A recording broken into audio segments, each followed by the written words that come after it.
What is up, ladies and gentlemen? We're back after our extended break. Hope you miss us.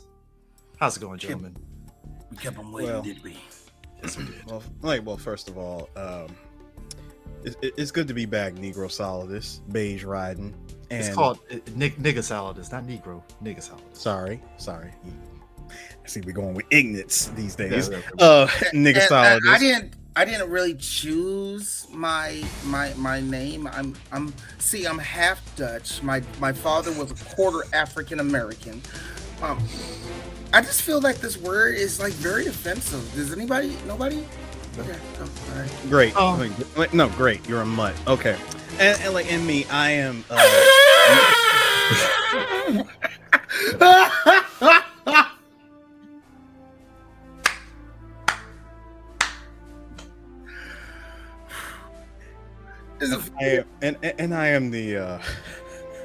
am the side host, Negro Coys Pliskin. Eris, I got a question. Yes. That name is genius, man. Mm-hmm. Negro Coys Pliskin. Bravo. Wow, we're nerds. We know the Metal Gear world very well. Yeah. I want folks to paint this picture. It's 2 months after 9/11, November 2001. Metal Gear Solid 2 is announced earlier that year. If you bought Zone of Enders, which only sold a lot because you got the demo of Metal Gear Solid 2, you played through about half the tanker chapter. And it ends with you playing, fighting against Olga Gurlukovich, whatever the fuck her last name is. Gurlukovich. And that was the demo. And it gave people a good idea of the game, and you're hype, right? You get the intro from Henry Gregson Williamson that gave you a preview of of the game. Henry Gregson. Harry Gregson Williams. His magnificent score, probably the second best intro next to Metal Gear Solid 3. Yes, indeed. See, Harry did a whole bunch of music in Metal Gear. Let's just get that out there. But I don't think this is his best, though. I gotta stop you, D. I gotta stop you. Mm-hmm. When he was in talks of doing the soundtrack for this game and the overall score for this game, he didn't want that old style. He actually wanted to do something updated. Phone call comes in. Hideo Kojima is on the other line telling him, I want this type of music for Metal Gear Solid 2. Ball tickling is what happened on the other side for Harry, because he was like, yes, this is what I wanted to do. Yo, he went it brings a whole new level of life. Like it went like Metal Gear. Like, don't get it wrong, the music in Metal Gear 1 is classic. It's very classic, but it's this huge step up in just production and sound when Harry becomes a part of the whole thing. So yeah, like he's a big part. I like how the person that does the music is a big part of Metal Gear being the shit. I think that's cool. I feel Hideo watched Enemy of the State and was like, Harry, I need. No, we talked about this. He was watching The Rock. Yes, he was watching The Rock and said that. Yes. That, and I want Sean Connery in there somewhere. Nah. I still say he was watching The Rock for MGS1. Yeah, that's true. I think it's a no. That's what I'm saying. But when he was like, yeah, this is going to be better.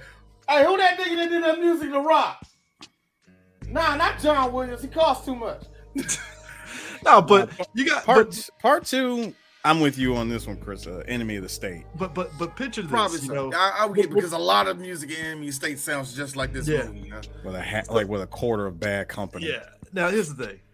This 2 months after 9/11, Metal Gear Solid 2 drops. Obviously, coming out of 9/11, a lot of stuff in media got switched up. We talked at length in our Cowboy Bebop episode years ago about how they couldn't show one episode because of 9/11. The Teddy Bomber episode. The Teddy Bomber episode. And with this game, it was definitely the Dragon Ball episode. Dragon Ball episode they couldn't fucking show because of that shit. Gohan filler. And in this game, because the game came out as is, there were certain imagery in Metal Gear Solid 2 that kind of had layers of 9/11, particularly at the end with Big Shell crashing into the fucking Manhattan financial district and shit. Federal Hall and stuff, which, funny enough, I thought it was bullshit back then. Apparently, it's not far off because the distance from the water to Federal Hall is actually pretty fucking close. So, and I want to throw this out here to a lot of people. Let's put this also out. Hideo and Fukushima had to write this thing probably a whole year and a half before we got to this point. And on top of that, to have it all crash at that point, it came out 2 months after the biggest disaster in American history at that point, yeah. And here's the fun part. Here's the fun part. That's not even the craziest part of the whole goddamn it really story. ain't. It's the fact that they had to then go back and look at what they did. It's like, oh my God. And they had like 1.5 months. They had to redo a whole bunch of I got the one for you guys. So Hideo had an idea for the tanker part of the game. I'm gonna tell you how on the nose this shit was, and if he was to do it, it would have been the most disrespectful shit to ever be put into a video game. Okay. Get this. I think I know what you're about to talk about. Let's hear it, sir. Let's hear it. Get this. Like Snake and Otacon follow Liquid into Afghanistan. They tracked down a source that led to a brand new Metal Gear in the middle of Afghanistan. Yep. Which funny enough, remember that. Which funny enough, the craziest part of this story. Yeah. Keep going. Sorry. Hijackings were involved. And yes, and of course it is revealed to be Liquid Snake in the game. Oh God. There was supposed to be like explosions. It was like really action packed, and it was going to take place all right there in that spot of Afghanistan. The other part with the with the Arsenal gear, that the original of that was, it was supposed to show Arsenal gear crashing through the bridge, crashing through Lower Manhattan, and slamming into, I think it was either the Empire State or it was supposed to be one of the towers. God, because here's the thing: the distance this from shit was on the nose hard. But you gotta understand the distance. That's not even the crazy part of the distance. Story. But here's the thing: the distance from Manhattan to the Twin Towers is still pretty far. That means the Big Shell kept going and going and going. Arsenal gear, sir. Arsenal gear kept going after it crashed at Federal Hall. That's insane. Now, here's the funny thing. Let's give it the cartoony anime. It was never supposed to stop at Federal Hall. That's what I'm saying. But let's give it its anime. Let's give it its anime distance on that one. Yeah, it probably could get that far up into the island of Manhattan. It probably could. It could crush right into it. No, because granted, you're right. Because in the grand scheme, you can from the water get to the Twin Towers and not necessarily go through the city per se. So you can't go through the water, but just because even the beginning of this game when Snake is on the George Washington Bridge, that's they actually took pictures and video of the George Washington Bridge when they went through the whole B-roll of the game to kind of give because to be fair, I would say this game is probably very realistic in terms of the locations of where they had Snake and them at. Probably more so than any other Metal Gear Solid games. Funny enough, Sue, Pliskin mentioned the whole thing about them going to Afghanistan. The names. Yeah, going to Afghanistan, which he ended up using in Metal Gear Solid 5. Ironic enough, because in Metal Gear Solid 5 they go to Afghanistan, and what happens near the end of one of the endings? They find Skullman in the new Metal Gear, Skullface in the new Metal Gear machine that you got to fight in that game and stuff. Sahelanthropus. Yeah, which I swear that had to be the most shoehorned in. They were like, all right, we need a mech in this game. Why? I keep saying it, man. Look, there are a lot of cool things in Metal Gear 5. I don't know who are you young 20-year-old millennials that think this is the greatest game ever. Are you sure? Are you really sure? Gameplay wise, fun. Story wise, confusing. That's what I'm saying. Like, here's the thing. We're gonna go like when we get to 4. Holy shit, that's 4 in a nutshell right there. Gameplay, love this game. I will fuck it if I could. But here's the thing: did you see the story? Did you hear a minute of this crap? Like five is where it's like they five was like a girl that had 2 hands on you, brother. It was a girl that had 2 hands on you, and she's having her way. She's doing whatever you want. Are you all right, Daddy? Yeah, I like this shit. All right, I'm gonna stop and I'm gonna go down the street for a bag of cigarettes and never come back. That's what happens in Metal Gear 5. Man. This podcast brought to you today by Rumhaven, because you're gonna need this for this fucking episode. Holy shit! Good lord! Wait a minute. Let me. I had to make an adjustment there. So. All right, so get this shit. These were the plot changes. So according to Kojima in the documentary of Metal Gear Saga Volume 1, which I have both of those DVDs, by the way. Yeah, I have those too. The original plot of the game revolved around nuclear weapon inspections in Iraq and Iran, and had Solid Snake trying to stop the Metal Gear while it was located in an aircraft carrier in a certain time limit while trying to stop Liquid Snake and his group. Time out. Boy, you just no. Hold on. Kojima, who's your political plant inside the White House at this time, sir? Nigga. No, you know what, Chris? I was thinking about this. Hold on. Hey, is Dick Cheney your guy? You guys need to understand. Both of y'all need to understand something. Hideo Kojima knows a little bit more about American nationalism than I believe people give him credit for. No. Is Dick Cheney on speed dial, sir? Is he on speed dial? I need to know this. He just really loves movies. What I think is this. I think Americans, to us, we think we're being covert. Yo, stop. He is not lying. He ain't wrong. He ain't wrong. Hold on. No. Hold up. I'll take it a step further. Not Death Stranding. It was an MGS5. The language virus. No. The language virus, Chris. You're right, but Death Stranding just hits even more at home. I'm sorry, it just does. No, only difference is COVID didn't have fucking spiritual ghosts that try to kill you when you go outside. All right, look. I understand all that, Chris. But Hideo Kojima has never made a game that blended real life with like whatever little fantasy is. Now let's talk about this game, talking about how our data is being read by some organization and put into places so they can basically, what? How did Hideo plot out what's going on with social AI. media? Wait. AI. Hold on. Before we unpack that can of worms, let me just read off the last bit of this. Please do. Sorry, man. Jesus, this one is oh God, thank God they made changes. A character named Chinaman.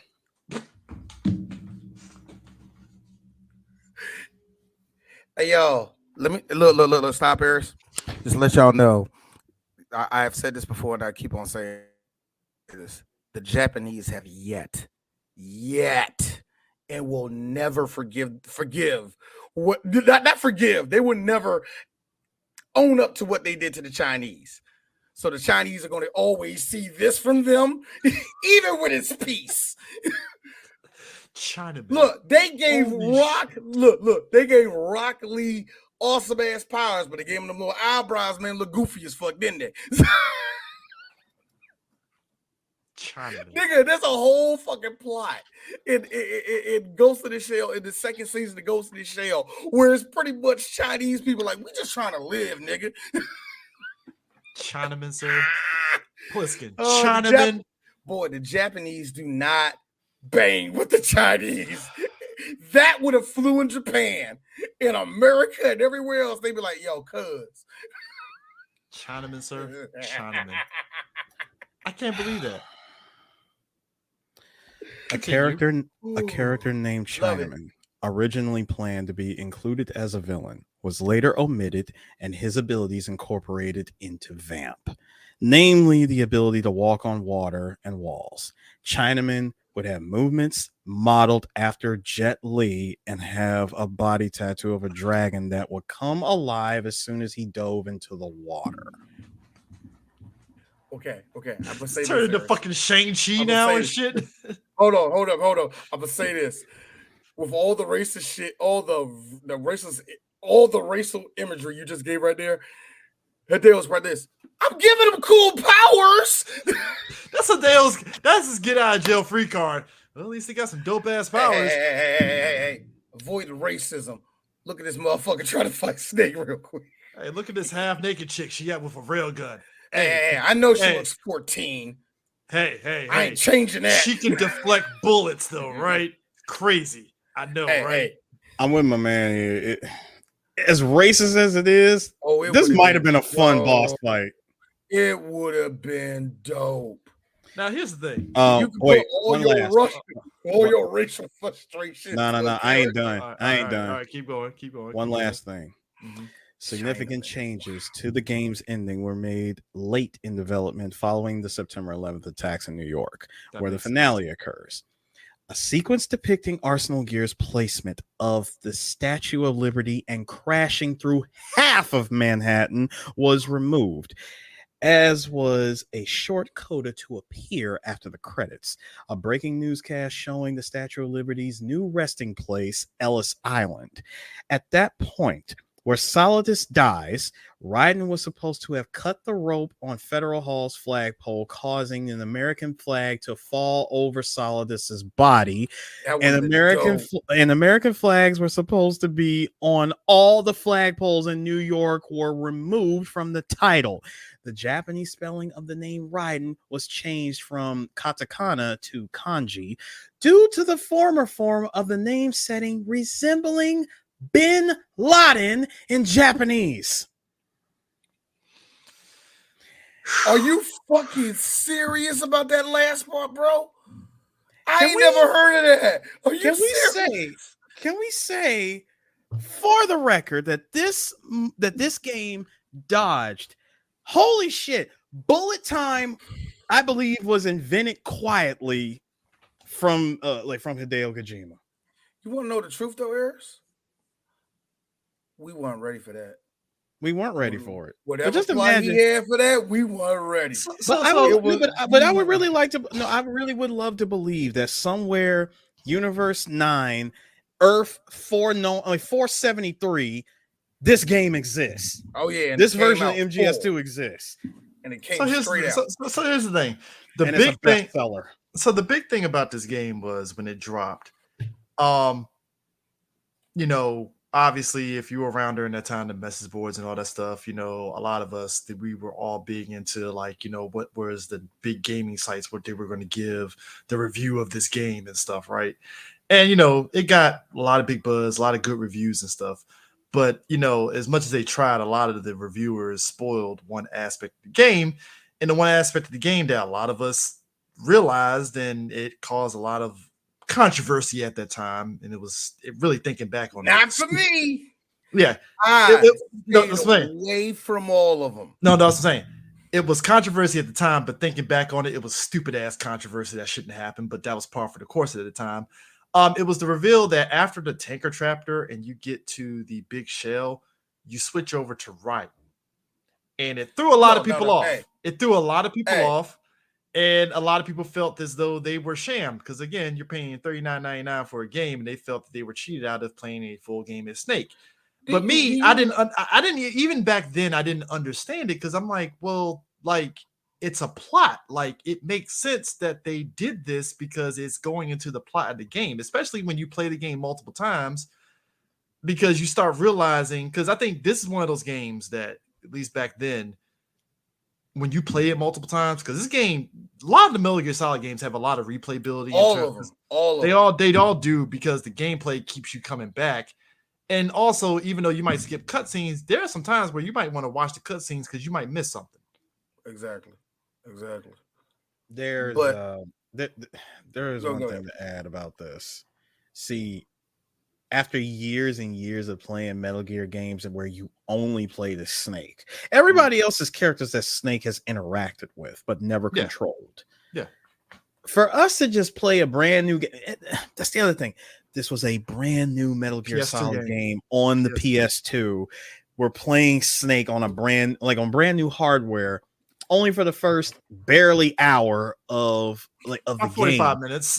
45 minutes. I will give it the full hour. No, but no, it's not. It's about 30 minutes. It's actually about more closer to 30 minutes. Like, no, I say full hour if you try to do everything. Yeah. But it's actually Eris is actually longer.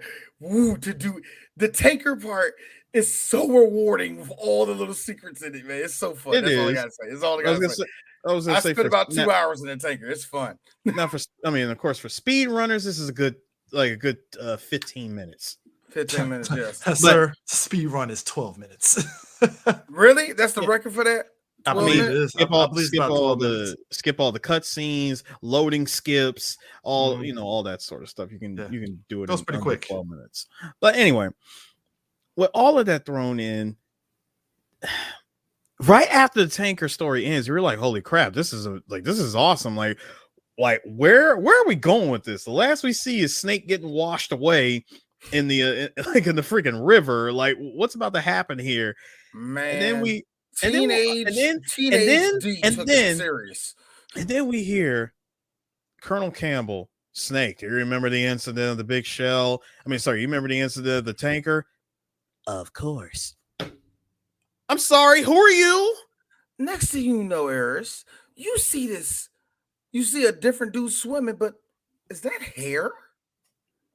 Blonde hair? Is that supposed to be liquid? a clone of liquid? Young clone liquid? Colonel, I'm inside the big shell facility. What's going on? My man said we're giving you a code name. You will be called Raiden. Raiden? By the way, hi Japanese writer. That was a long road to that deep cut, by the way, with the name of Raiden. That's wow. What? Well, World War II vet is going to be playing this video going, that's clever. But who's going to pick up that? just like we got that deep cut on the Patriots and Rat Patrol in 4. Okay.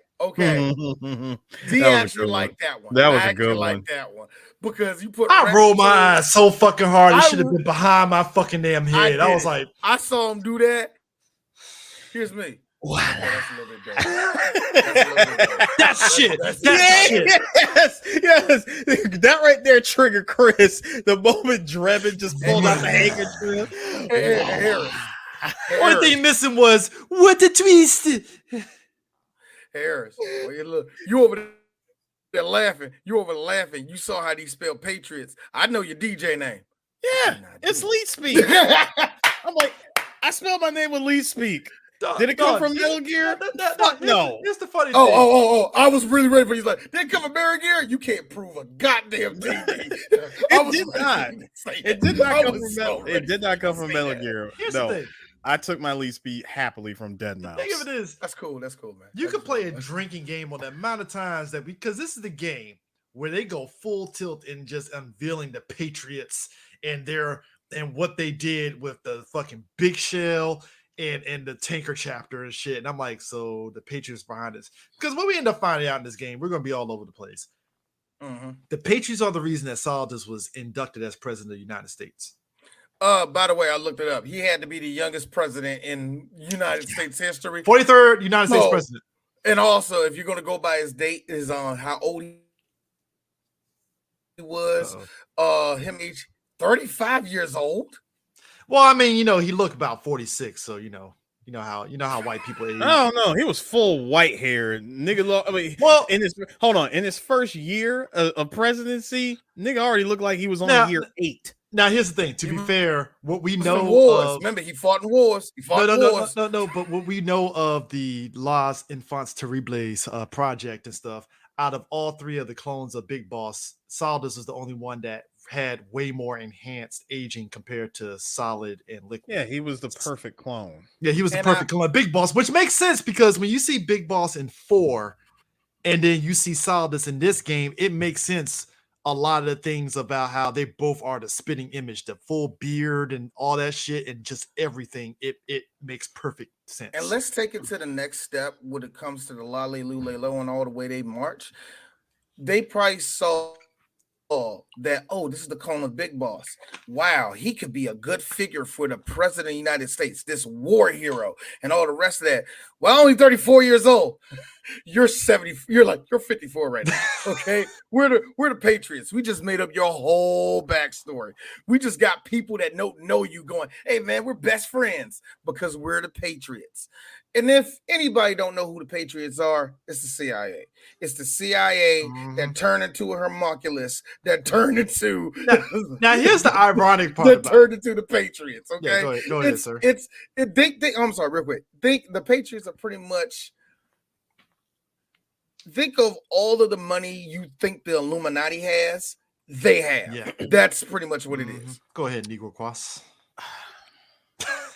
Pliskin. The idea of what the Patriots really are, especially after playing all the Metal Gear games leading up to it. The Patriots are a program. Now, originally, the Patriots were actual human beings. Yeah, kind of like like a circle of people going across, like spanning across members of the United States, Europe, Russia, and China. Yeah, like a UN coalition, something like that. Yeah.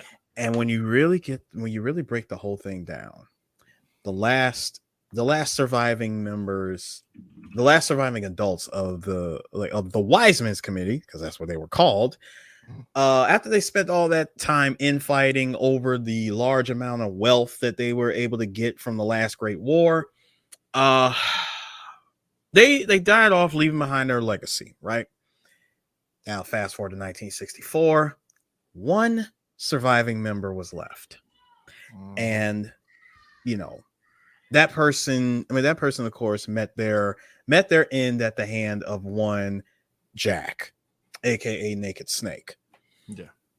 Fast forward to the end of MGS3, and the Philosopher's Legacy found its way back into America's hands. Now that America has it, it was given to a certain individual within Snake's unit by one Adamska, aka Revolver Ocelot. This person in particular, who the person of interest who got their hands on that legacy, was a Brit named Major Zero.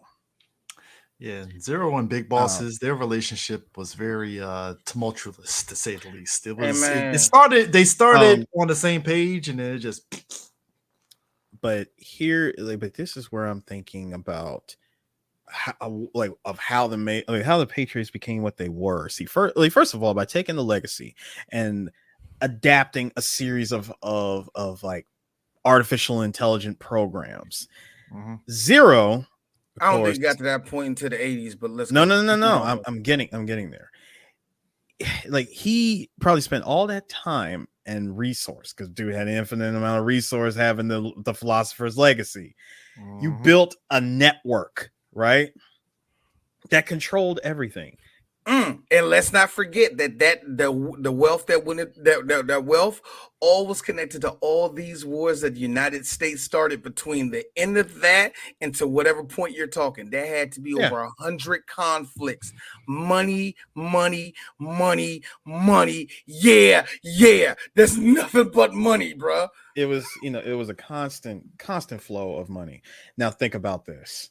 The whole idea of the whole idea of how these two, Big Boss and Major Zero, went about the idea of what the boss, what her legacy and what her view of the world really meant, and how they tried to carry on that legacy. they were going in two different roads. See, Big Boss wanted to establish a nation of free citizens that didn't answer to any law or government. You know, at the same time, he was a libertarian, y'all. At the He had good intentions. At the same time, he wanted, he wanted soldiers that were always there at the ready for like for any conflict. Zero, on the other hand, wanted to control everything, thinking that that's what the boss really wanted, when that couldn't have been any further from the truth. Hell, both of them were actually wrong. I mean, at the end of it, the boss merely all she wanted was just the world to be left the way it was. Yeah, I mean, think about it. Like, I mean, and also she said straight up, like, life is a circle. How long you think Russia and America are going to be for enemies? And how long do you think that once friends are going to end up turning enemies? Yeah. It's like, do you really think that? No, she said it best. Now, consider, bro. Let it go. She said it best. Considering that Russia and the United States would be enemies in the 21st century, somehow I doubt it. Now, here's the thing. Going back to I know the face you made.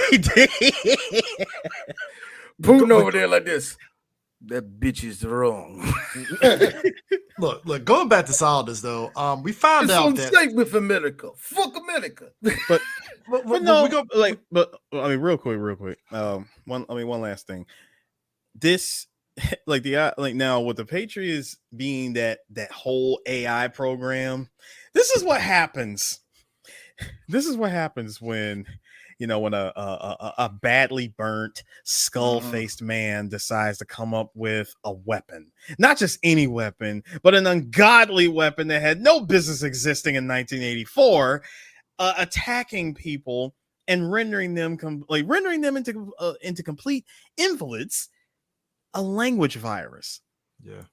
It's the vocal cord strain virus that attacked Major Zero when he visited Snake in a hospital when he was in a coma.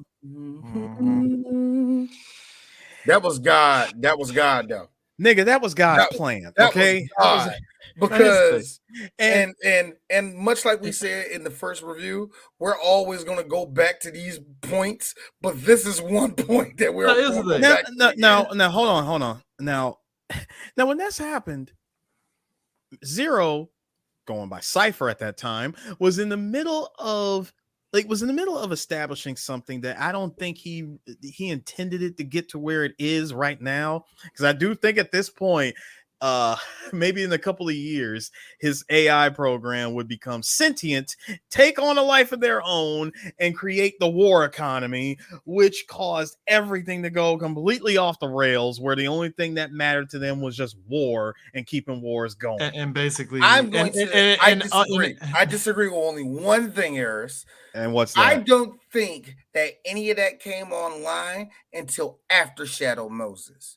Because the reason why, because a lot of human error happened at fucking Shadow Moses. No. Not only the Patriots couldn't predict, but also by their own Patriots' hand, they kind of fucked up. But I think that's after that. No, but that's what I'm saying. I think it's known fact that after Metal Gear Solid 1, that's when everything kicked off. Because think about it, that's was not true. Again. But hold on. Hold on. Go. But that's why that when you get in 2. You get that whole fucking you get Ocelot playing up the fact that Liquid's fucking hand that he attached to his arm took over and stuff. To really fuck with the Patriots' head. And that's really what fucked the Patriots and had them like they had the AI. To be honest, it's a sick fucking plan from fucking Ocelot, by the way, for that shit. But hey, how else you gonna fucking damn confuse the AI? All right, like the easiest stupid. Only way you can do that is if you knew what was going to happen later on. That's the only easy. No, it's not even that difficult, really, Chris. All Ocelot really did was he just took controller 1 and put it into controller 2 in real life. No, that's what I'm saying. He literally sat there and was like, "All right, this AI is sentient. I'm about to fuck their world up. I want to fake that Liquid is taking over my body, and that's gonna fuck their world up." It's genius. It's stupid when you think about it, but when you think back, it's like this motherfucker was spit. An injection. This man injected himself with nanomachines and hypnotherapy. And then on top of that, now I did look up George Sears and see what he was doing in his life and all that. One of the things that is noted is that the Genome Project started during the Gulf War, and a lot of soldiers got injected with pretty much low-grade nanomachines that kind of controlled a lot of things. So the Patriots have been doing this. Yeah, remember when the remember when the Gulf War syndrome happened? That was a side effect of the nanomachines. The Patriots have been. Yeah. Look. Me and Aaron saw Mission Impossible. It's about right. Yeah, it's about right. That's quite apt. Yeah. I'm laughing because it's like, what are you talking about? Tom Cruise is already a part of the Patriots in real life. I don't think he can do that. Nah, Tom Cruise is a Dempska. About to find what out. He's a Dempska. About to find Ving Rhames all of a sudden punches himself in the head, and now all of a sudden he went through hypnotherapy and was like, I am no longer Ving Rhames. he's like another character. And I'm sorry, Chris, when you say hypnotherapy, I just thought, what's wrong with you? I had hypnotherapy, so I lose my interest in men. You can't say hypnotherapy around me. Also, I'm a good fan. Look, hey, Chris, are you a fan of the New England Lolly Luleo? I am too. Hey, D. Yes. Did you know that because of the Patriots' actions throughout this game and future games, that Zero at this point is a complete invalid? Can't do anything. My nigga is Stephen Hawking. Like, I think the last. Wait. Imagine, if you will, you have the off button right in front of you, and you're powerless to even touch it. You can't turn off the Patriots. I got a question. Because of Skullface's shenanigans and bullshit. Skullface is fucking 8 feet underground that just is dead, and now he got the last laugh. He got the last laugh. He got the last laugh on Zero, and he can't do anything. My man had in case of emergency, break open glass and turn off all the Patriots. You could save all the world's problems by just turning it off, and he couldn't do it. He can't. This shit went on for decades, and he was powerless to turn it off. My nigga Voyavoda is rolling in her grave in sadness at what is taking place on her beautiful planet Earth. The last person of the Patriots took a bullet in the forehead thanks to Snake. The only other person that could have stopped all this was her, and she had to be taken out. Think about Harris. Years of somebody rolling Zero's ass to another Patriot meeting. Hey, yo, so we're gonna go forward with this plan, right, bitch? Zero. All right, man. Let's keep going, yo. D raw noise. Beep, beep, beep, beep, beep, beep, beep, beep, beep. Eric said he's Eric said he's totally invalid, so he's just stuck like this. He can't move. No, he doesn't move. No, he's not moving. I'm just saying he's doing the beeping sound that he has to literally like barely move in order for it to beep or something to show a yes or no. Sir. He is not. He is not Hector Salamanca. No, sir. No. He's Jericho from fucking Real Adventures of Johnny Quest, where he's all like, and that's how he answers. That nigga just move. That's a deep cut for the Johnny Quest fans. That is a deep cut. That's a deep cut. I swear to God, I want New Adventures of Johnny Quest. Not that great, but insanely underrated. I swear to God, I remember watching The Real Adventures of Johnny Quest, and I'm like, that's the bad guy, a handy-capable person. I mean, look, I'm all for progressive stuff. Hey, man, he had them niggas in the chokehold. What the fuck you talking about, man? Questworld, sir. Fucking Questworld, nigga. Haji was scared, yo. Listen, had him in a chokehold, much like the Patriots. Look. But anyways, hey, Zero, man. So check this shit out, man. So we just gonna keep going giving Osama bin Laden these weapons of mass destruction while he fights the Russians. I think that's a yes. I think that's a no, yes for me. guys. Hey. So we're gonna have the NSA like listen to all these people's calls. That's cool too, right?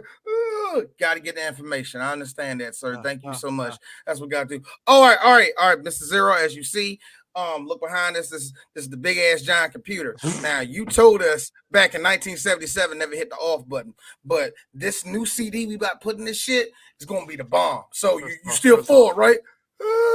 Let's go ahead. First off, you're an asshole for saying look behind you as though this motherfucker could turn his head.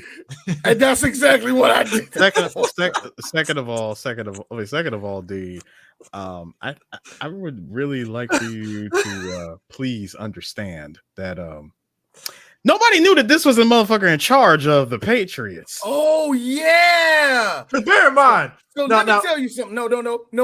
I got it.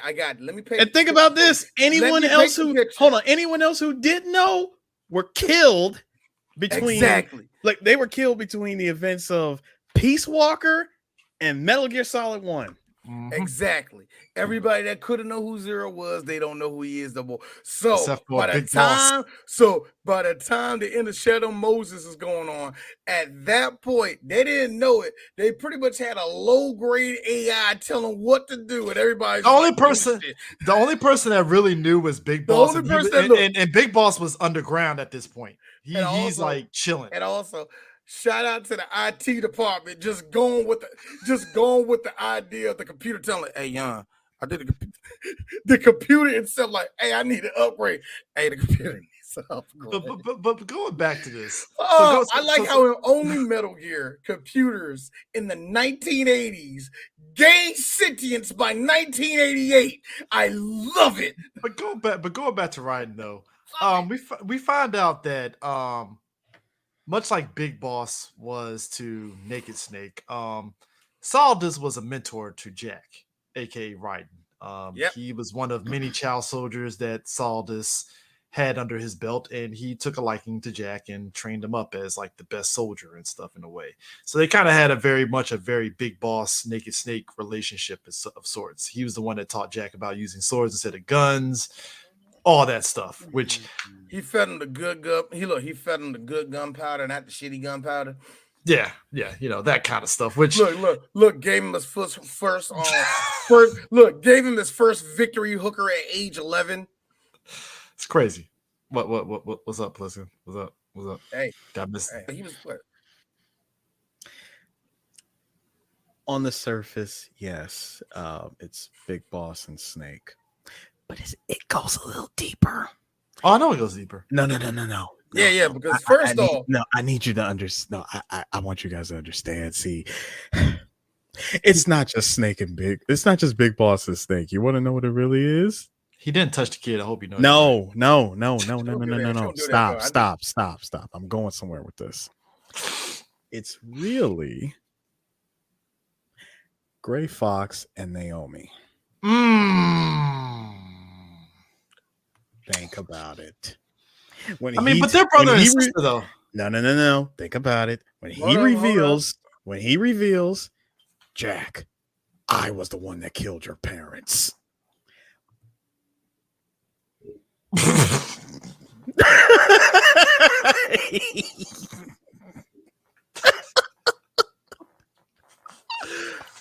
want to say this. Also, hold on. I like how he did this. It was like, Jack, did you even know them niggas? Hold on. Can I explain, please? I want people to understand that's Jack's face throughout the fucking Big Shield chapter. At every fucking turn, it's always some shit. Fat man on skates. The whole time. The reason why I said that is because it's the same thing from Shadow Moses.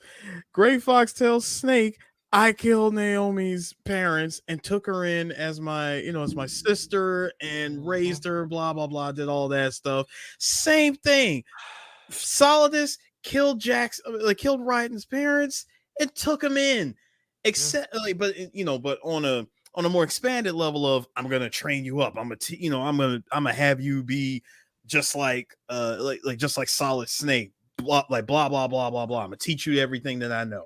Also, Solidus is really racist, and he did not want the best child soldier to be a black kid, so he was like, "Fuck that, let me get the one." I know, which happens to be a black, which happens to be a black king named like Umbuku. Now you know what's crazy. Oh, I'm sorry, Eris. That black kid named Umbuku would later on become a very dapper black man named Drebin. He would. Yeah. He absolutely would. Here's the funny thing: Drebin's backstory being a child soldier. I believe every second of that shit, but that's because Corey Payton's a good ass actor. So and he's an accomplished and he's a very accomplished storyteller. You like this? I didn't know my mom and daddy, but I know who taught me how to shoot. This is real right here. Here's what we found out in 2. We found out that in Metal Gear Solid 2, also, besides Solidus, because at the end, we at the end of Metal Gear Solid 1, Ocelot said Mr. President, and we find out Solidus is president. What we also end up finding out is that George Sears actually acted against the Patriots' orders, and he actually is the one that started the Shadow Moses incident, which is what the Patriots never wanted in the first fucking place. Of course not. Yeah. So it kind of so Solidus is trying to clean up that fucking mess, on top of everything that's happened with Big Shell and Dead Cell, because the Patriots are the reason why Dead Cell is a thing too. So it's a lot of moving pieces. But did you notice what I said? Like I said last time, human error is the reason why the Patriots stepped itself up as a program and all that shit, because all of that was an unpredictable mess. They didn't know that the person they put in there was going to double cross them and all that shit. So all of that, that had to be. I feel bad for that Mac computer, man. I really do. Let's think it said Mac computer. It's a Linux computer. We already know it's Linux. But the point is, I feel bad for this shit. No, fam. It's 24. Listen, it's 2009. That's an IBM. Yeah.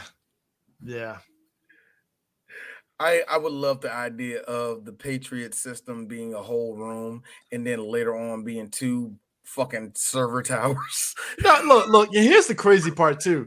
The Patriots, being the devious AI that they are, they alter Jack's memories of him not remembering that Solidus was his mentor. So they have this is the computer system telling human beings like it's orders from the high ups, when it's really just a computer computing. Like Solidus has to literally tell Jack, computing. Computer's computing. Thank you. I didn't know I did that. Solidus literally looked right into his. Solidus looked right in his face like, "Hey, Jack, I trained you. Why the fuck you trying to kill me? Like, who the one that sent you? Oh shit, the Patriots sent you. Fuck. Damn. It was the Patriots that sent you to kill me. The one person that I trained. They used my own move against me. No shit, Solidus, because it's the same thing that happened in Shadow Moses. Did you not get the memo? Did you not get the dossier from Ocelot? I mean, look, Speaking of dossiers, the one running gag. Did you not read Natasha's book? Did you not read Natasha's book? Into the Darkness of Shadow Moses. It was a bestseller. Everything in that book was debriefed, so you knew what happened. One of the best lines in this game came from that. I read you in the book, Into the Darkness of Shadow Moses. Your boy Campbell got Henri. I don't give a damn what that book said, that trans said about me. Do you get me? I'm like, I love how the computer had it programmed that I don't care what that rag had to say about me. I like how. Wait. Hold on, D. Because it's Natasha. I would like to imagine that that they would give AI Roy Campbell the line of saying, I don't give a damn what that iron rag had to say. I don't care what that Soviet tramp had to say about me. Oh, we talked about this on other episodes. Roy Campbell is secretly racist, just all the way xenophobic. It's the Army. The Army did that to him, y'all. All right. not his upbringing in the army. All right. I would like to imagine that Hideo Kojima's interpretation of freaking Colonel Troutman isn't racist, but you make very compelling arguments. It's like look. And also, the one thing I noticed is that we keep on talking about Hideo knows American nationalism, all the rest of that. I think because we're Americans, we don't see how it's displayed to everybody else. I would like to think smart people is like, yeah. So the CIA is behind that. We ain't stupid. Yeah, the CIA is behind that, America. Why are you saying this is secret ops? The CIA is behind this shit. Like, I think everybody knows. Like, you know how we look at the Russians and we automatically link the Kremlin's behind this shit. They do the same thing with us. So I think a lot of the stuff that we give Hideo credit for is something that a lot of people just kind of, if you are kind of woke in that, I hate using the term woke because of white people fucking taking our shit. But if you are, but still for real. But if you are associating anything different with the word woke. If Snake think about it. If Snake was black, they would call him woke. I'm gonna stop right here. I'm gonna These stop fucking right here. bananas are woke. Hey, look, maybe because I'm feeling some way, fuck it.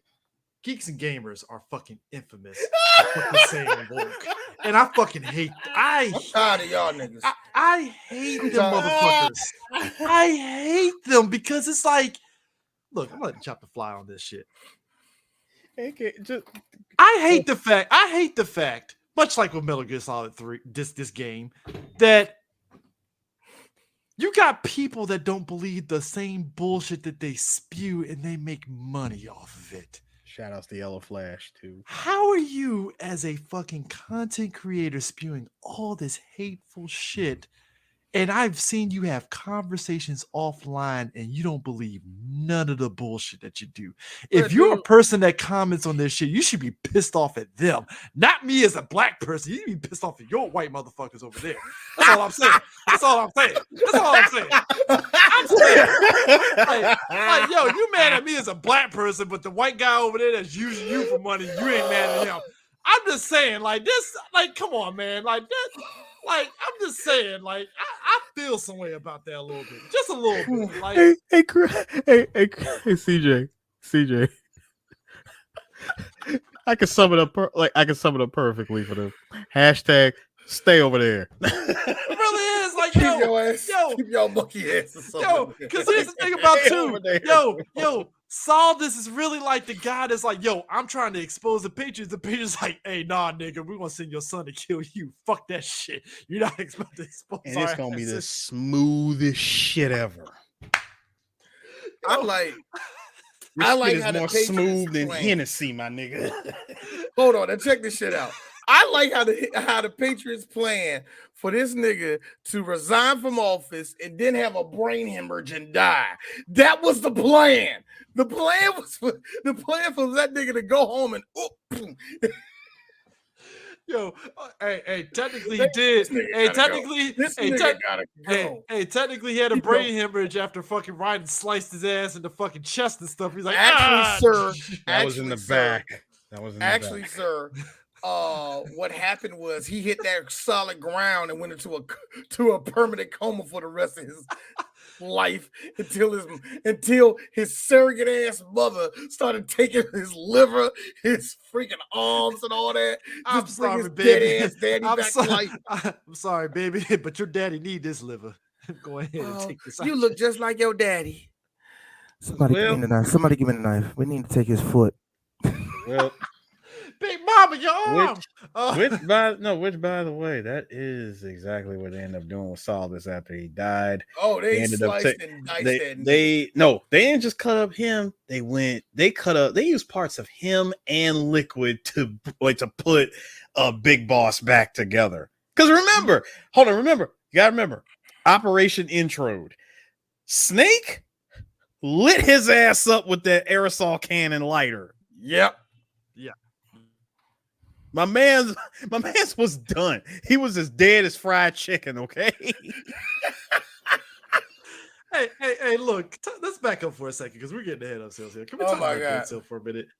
Can I talk about how I've left my look, Fortune, par for the course, kind of like Sniper Wolf. She's a scantily clad chick, got a big ass railgun. She's black.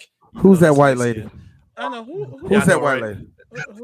Who is this? Look, who's yo, this look, very? y'all. Hold on, who is this very early interpretation of what Beyonce would look like at a Super Bowl? And yeah, why is Don't be Michelle giving Beyonce ideas. 'Cause I swear to God, she pops up as Fortune. I'm gonna really be flipping tables at this point. Look, she won't do that. Now Kelly Rowland's little ass, she'll do that shit. Come on now, man. I swear to God, we find out Kelly Rowland loves Metal Gear and starts really getting deep into the plot and be like, God damn bullshit. Yeah, I like Kelly, but Kelly looks like a girl to go, okay, so how I play this? That's what she looks like to me. All right. What the L2? What the L2 button do again? Oh my god! Hold on. No, I'm trying to do it. Stop. Why are you trying to be cute, bitch? We're playing 2K. What are you doing? But nah, I'm playing. You messing my whole game up.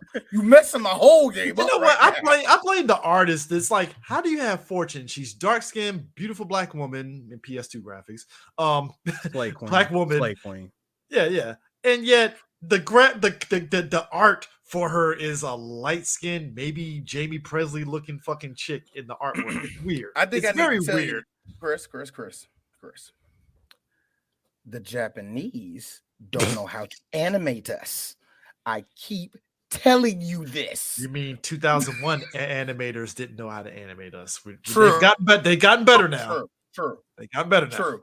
But here's the sick part. You want to know the sick part?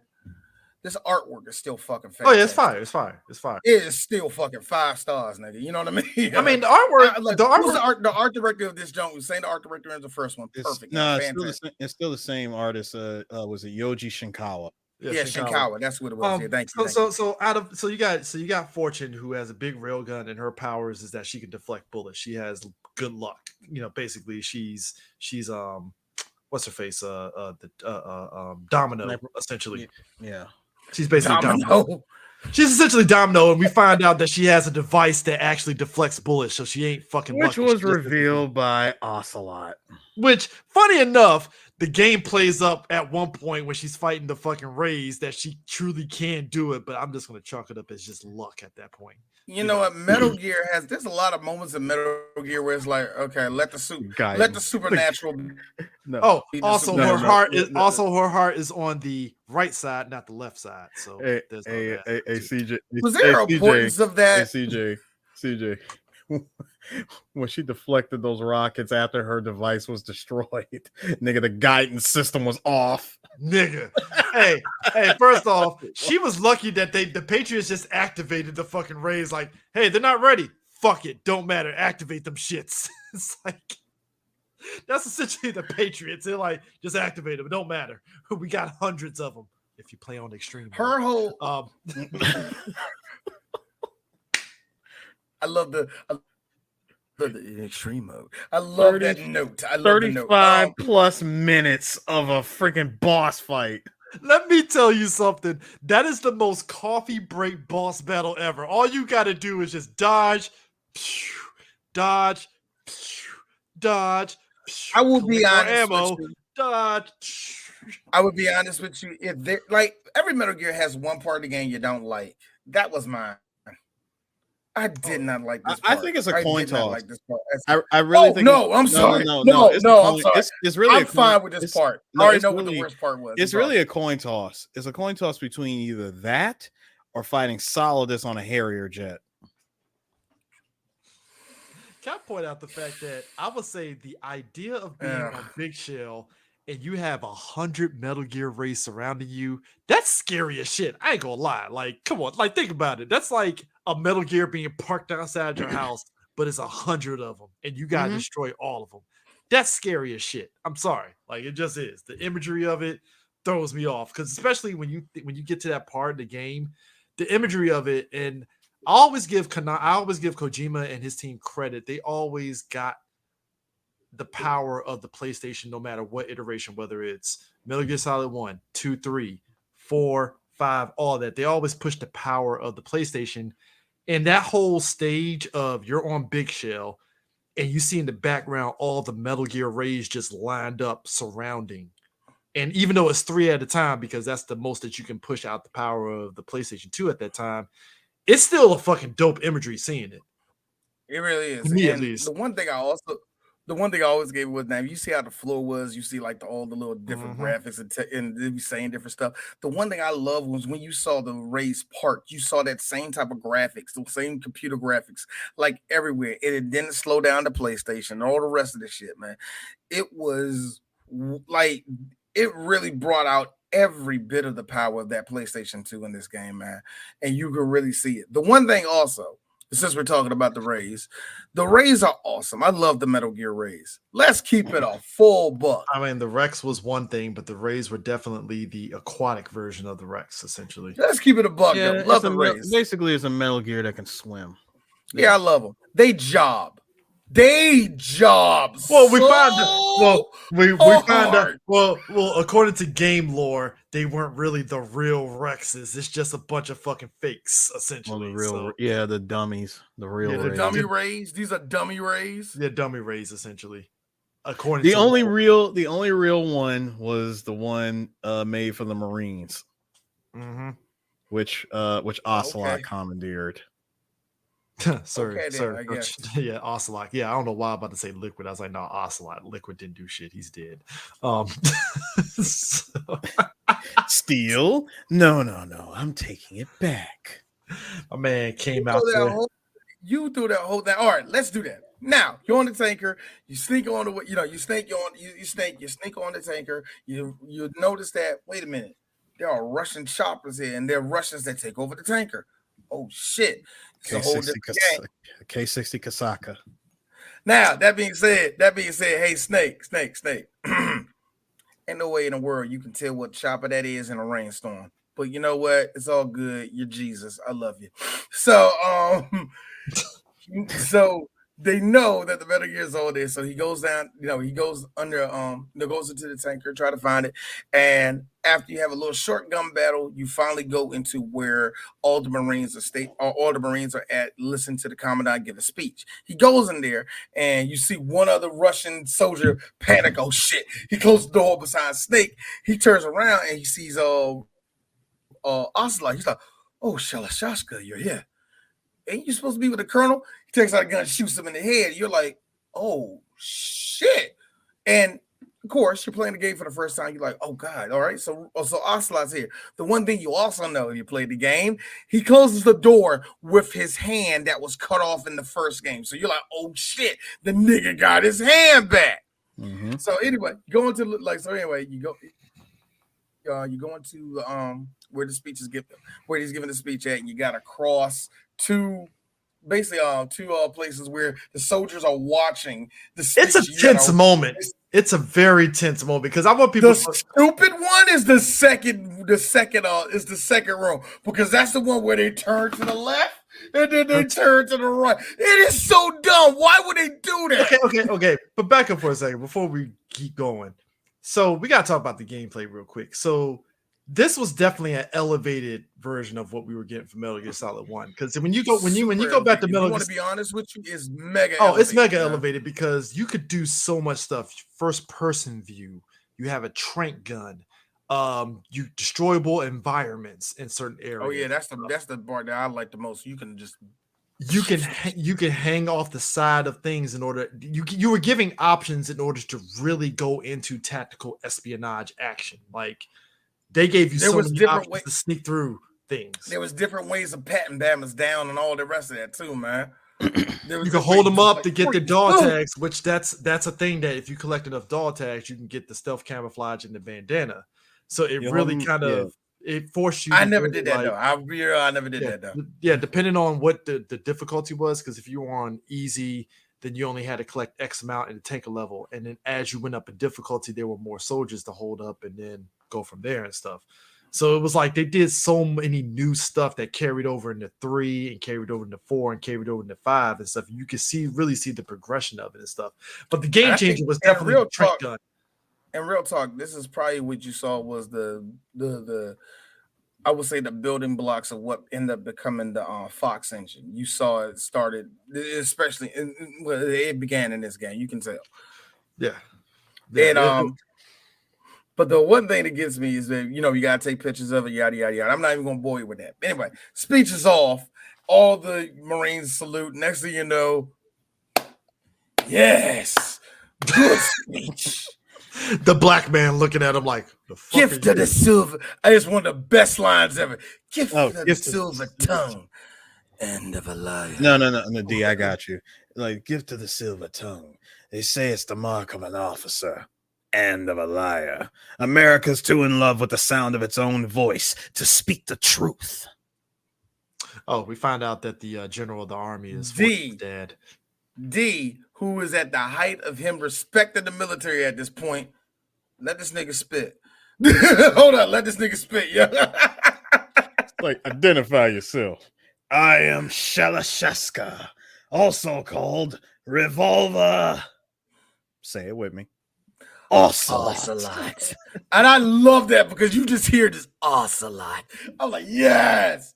And shout out to all these Marines pointing a gun at Ocelot, not seeing this tubby ass Russian pull up right behind the commandant. Yo, how did he let the Russians get the drop on them like that? Come on, bro. Look. Well, it's Russian goons being trained by Ocelot. Look, I think it was even more funny about the fact that Ocelot the whole time didn't know Snake was there until Snake was like liquid, because Ocelot pulled the I'm being controlled, and then all of a sudden, Liquid is like brother, and all that shit, and it's hilarious. I ain't gonna lie. I'm glad they used that as an excuse to get Cam Clark back. I mean, you had to find a reason and stuff. Which, again, thinking back after playing 4, it's like, this was the most long game having shit I have ever seen in my life. My nigga committed to the bit. He committed to it. You gotta hold on, Chris. You gotta remember. If there was anybody that Ocelot respected and looked up to more, was Big Boss. I know, but man, that is a commitment. Bro, in the world of Jay-Z versus Dame Dash, Ocelot was Cam, all right? He sided with Dame until the end. Man, this nigga Ocelot you stole Kanye from game. He loved Big Boss so bad. I want his boy inside of me. Give me his arm. Here's the crazy part. Like, when you play 5, you don't see it. You just see a guy that admires him. So for him to have this bromance level of like admonishment for fucking Big Boss, it's kind of wild in a way. It's like, really? And like, that's why we got the third. But that's why we got the third game, Chris, so we could see I like you. You're cool. You showed me how to shoot a revolver instead of this bullshit pistol. It's crazy. I did hear somebody's theory. Have 6 shots. I do like this person's theory that Revolver Ocelot shots.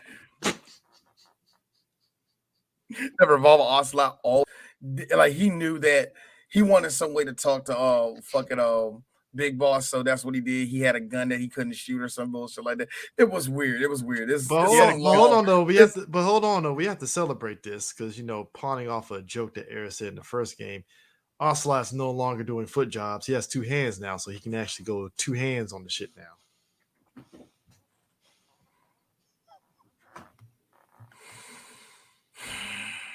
It's a stranger because one is a new hand and the other one is a new hand. It's a stranger.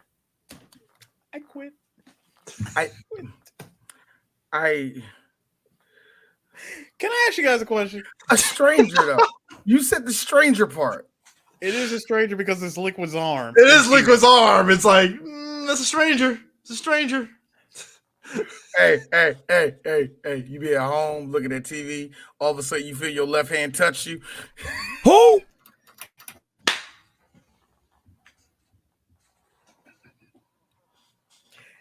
Best part. Hey, Chris.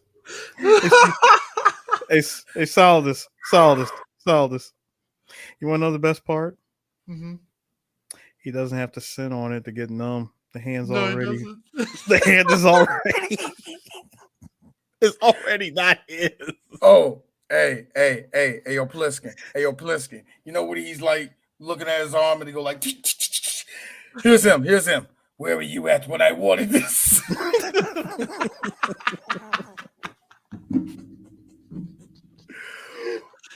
Oh God. His hand is in Burlington Coat Factory and 4, like, get this coat. Why does your hand speak with a British accent? It's a long story. I want the one over there. I want the one that makes it look more dashing and more daring. No, I want the one that looks more dashing and daring. Don't you see it? Don't you see it, Ocelot? You can't go nowhere in this. We can't get bitches with this fit. And give me the aviator shades. And what the fuck is going on with your hair?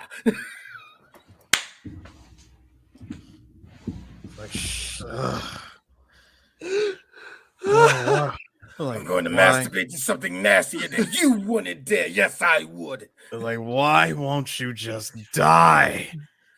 I won't die as long as Snake still lives. That's why I forever love. He makes that speech, and all of a sudden he pulls the and just starts going into it. It's like, and here's the thing: when you watch it the first time, you really buy into the possession, and then all of a sudden, when that revealing 4 kicks in, it's like, nah, my part. Longest long game ever. My part. This is my part. What's the point of all this?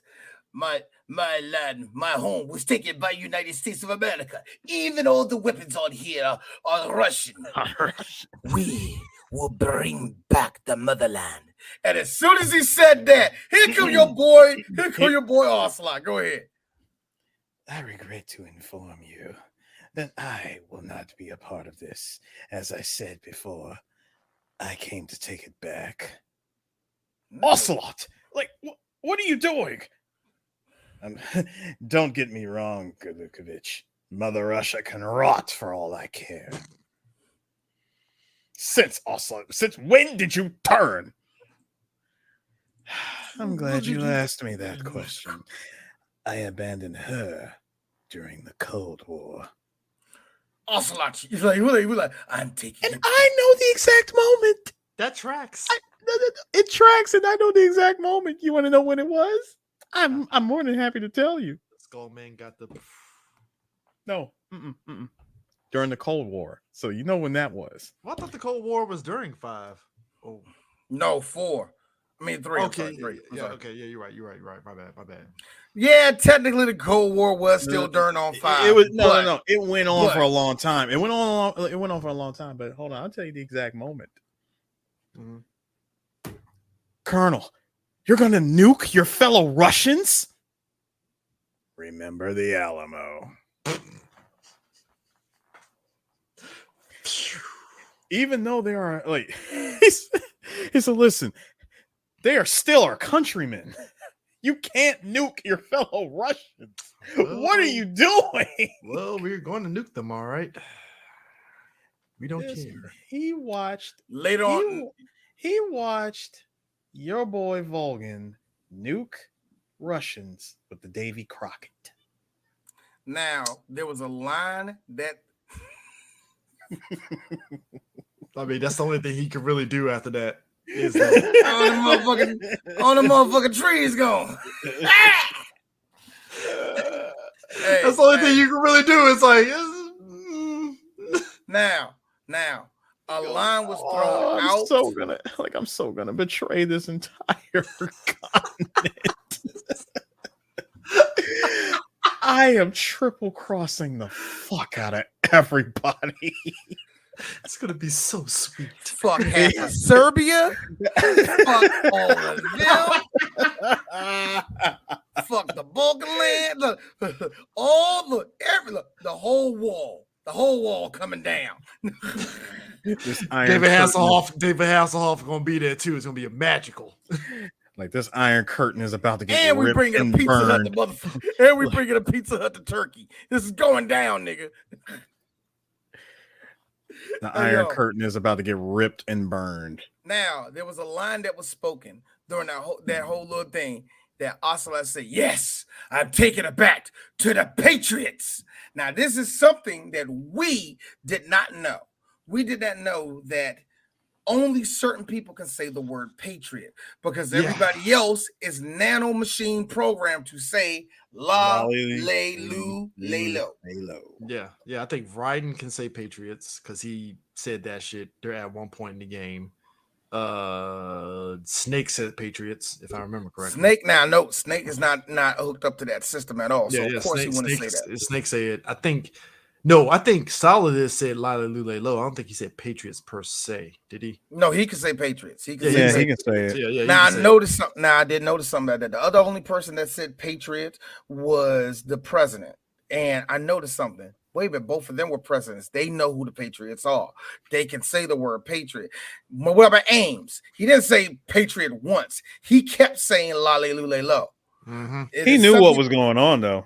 Yeah, he knew who the Patriots are. He's just that he physically can't say La Le Lule Lo, which we did not. Now, here's the thing. I did not know this was a thing until 4, where remember Dre was like, nah, I ain't no La Le Lule. And Snake was looking at him like, nah, nigga, you control. I'm no patriot. Like, it's like, I can trust you then, nigga. No, come on. This is the same guy who can give us. He can give you a gun with no matching ID. You're free to use an unlocked weapon. That being said, Snake, how did you not know this nigga was working for the Patriot? I thought it was funny. You know what? I thought it was funny too because we also found out that the Solidus kind of technically wants to kill Raiden because he has nanomachines about the Patriots that can actually key on where they're at. So it's like that's also the reason why the Patriots. A part of me thinks that's more theory. A part of me thinks that's more theory than actual truth. You know what I mean? Well, Solidus wanted to do it like you said. He believed that there are other traces. Sure, the neural link of from GW was pretty much destroyed thanks to Otacon's sister's worm cluster. Mm-hmm. But there were other traces which was inside Raiden's nanomachines. So from Solidus' perspective, it's like, well, if I take out Raiden, I can get the information and really take down the Patriots. And Patriots like, oh, we can't have that happening. Kill him, Saul. Kill him, Raiden. Like, just go ahead. Go ahead. Each other. Go ahead and take him out. Besides, he was a problem. We were going to have to get rid of him anyway. Yeah. Which ironically, like I said, I mentioned Fortune. You got Fat Man, who is the fucking fat mad bomber and stuff, who apparently one of the bomb specialists that Raiden gets in contact with, he has a history with Fat Man because Peter Stillman. Yeah, Peter Stillman, who it's kind of a speed relationship, that movie where Keanu Reeves' character has history with what's his face is the villain of that movie. They have a history and stuff, and they kind of antagonize each other. So he has history with Fat Man, and it's just ironic that he's literally a fat dude in a bomb disposal suit that's on rollerblades. No, roller skates, not rollerblades. No, they were rollerblades. You sure? I thought when he shows up in the game, he was wearing rollerblades.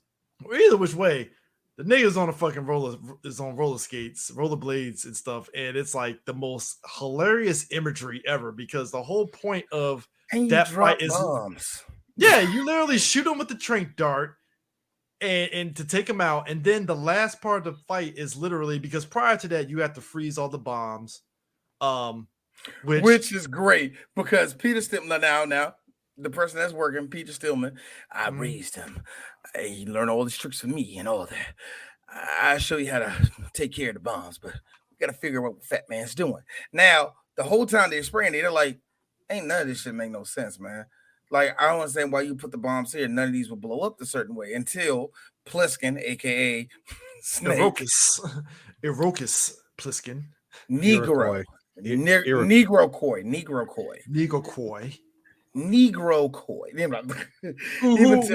We find out Snake in basically. I love this.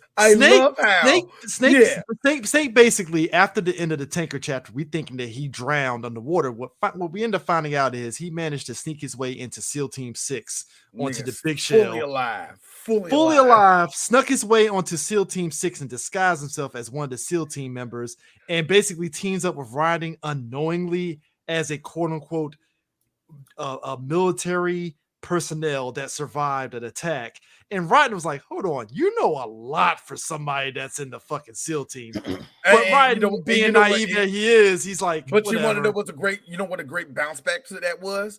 Because every time certain thing, it was a recurring thing that you noticed with this whole game.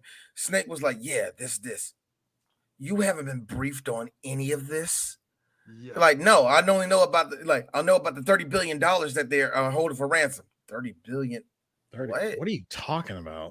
The best one was Richard Ames.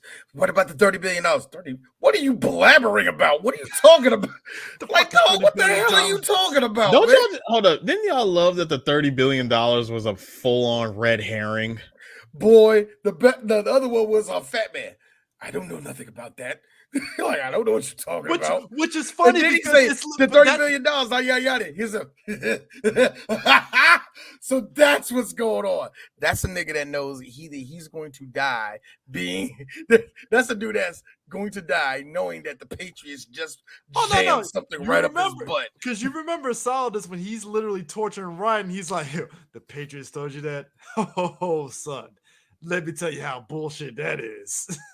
Especially when he stops midway in the middle of his story and says, you'll understand someday. Yeah. Another moment. I love that line. Bro, it was real talk. It was real talk too. It was real talk, but the president was like, look, I'm about to die. You're gonna understand one day. Look, I gotta be real. I gotta be real. That's some shit that a father would do. Like, you know what, son? You'll figure it out, son. Because it really was that. Because Ryder asked the dope question. Like, so you mean, wait a minute, you tried to go against the people that were trying to control you? Yeah, I thought as a man that had so much control in his life, and it's you'll learn. You'll understand. You understand. Oh, I know who you working for. You about to get a size 8 straight up your booty hole. So you about to find out. Hopefully you live. Like, here's the funny thing. The Patriots. No, hold on. Hold up. Hold up. Yeah, with the whole thing with Fat Man and all the rest of that, like I said, we found out with Snake snuck on, and with all of it, like I said, with all that's unfolding, the one there's plenty of red flags that's going on. Now, of course, when you first go to this game, we're all saying the same thing. Why I gotta play with this little gay looking ass nigga? We all said that. Each and every one of us said that. Why am I playing with this dude? And by the 15th flip, and when you realize you can still do half the shit of Snake, you're like, all right. But here's the thing though. The one red flag that popped up, in real talk, Raiden, I don't know what you do in this situation, but I would have quit off break. Oh, yeah, we're bringing in one other person to this thing. You probably know her very well. Hello, Jack, it's me. Rose? Wait, what's my girlfriend doing a part of this shit? What? Right there. You're part of this exercise too? Like, Jack, I'm a part of it too, so I can be a part of yours. Now, here's the funny thing. Everybody that knows the game and knows what happened, I got to be real with you. Throughout this game, you can see Jack literally being gaslighted through the whole game, either by the Colonel or Rosemary. And they'll say little things like, Jack, you got to keep on going. Or, Jack, I believe in you. Jack, only you can do. It's like some really two-handed movement going on. And the Colonel keeps messing up because he keeps on saying the simulation cannot go on without you. And I didn't think about that. He turns, and I didn't think about that until like midway in the game. You know, like why he kept on saying simulation. He turns into Max Headroom. You got to like, you know. No, I'll tell you the worst part. You didn't go full Max Headroom to the very end, but yeah, you're right. I'll tell you the creepiest part. It's when it goes into X-ray mode and you can see the Colonel's skeleton through his skin. Oh man, my favorite was Rosemary with the white eyes. That's my favorite shit because it's always like, Jack, we know what you're doing. You just see white pupils, like because you find out, like, because also the Patriots, while they're using Raiden, they're basically putting Raiden through the Shadow Moses simulation in a way, because Dead Cell is the Foxhound. Yeah, they're the Naomi, like That's the one Rose is banger. That's their Rose. banger. Yeah, Rose is his Naomi in a way and stuff, and Colonel Campbell, just all that stuff. And Snake, at the point when they after the torture, Snake is like, yeah, this is kind of like Shadow Moses in a way. Don't know if you know this. first of all, Chris, the Dead Cell team is honestly just the non-sexy version of the Foxhound members that Snake took on. I'm sorry, non-sexy version. Well. Fortune and Vamp are the sexy team. Fat Man, not so much. Hey, look, Fortune ain't.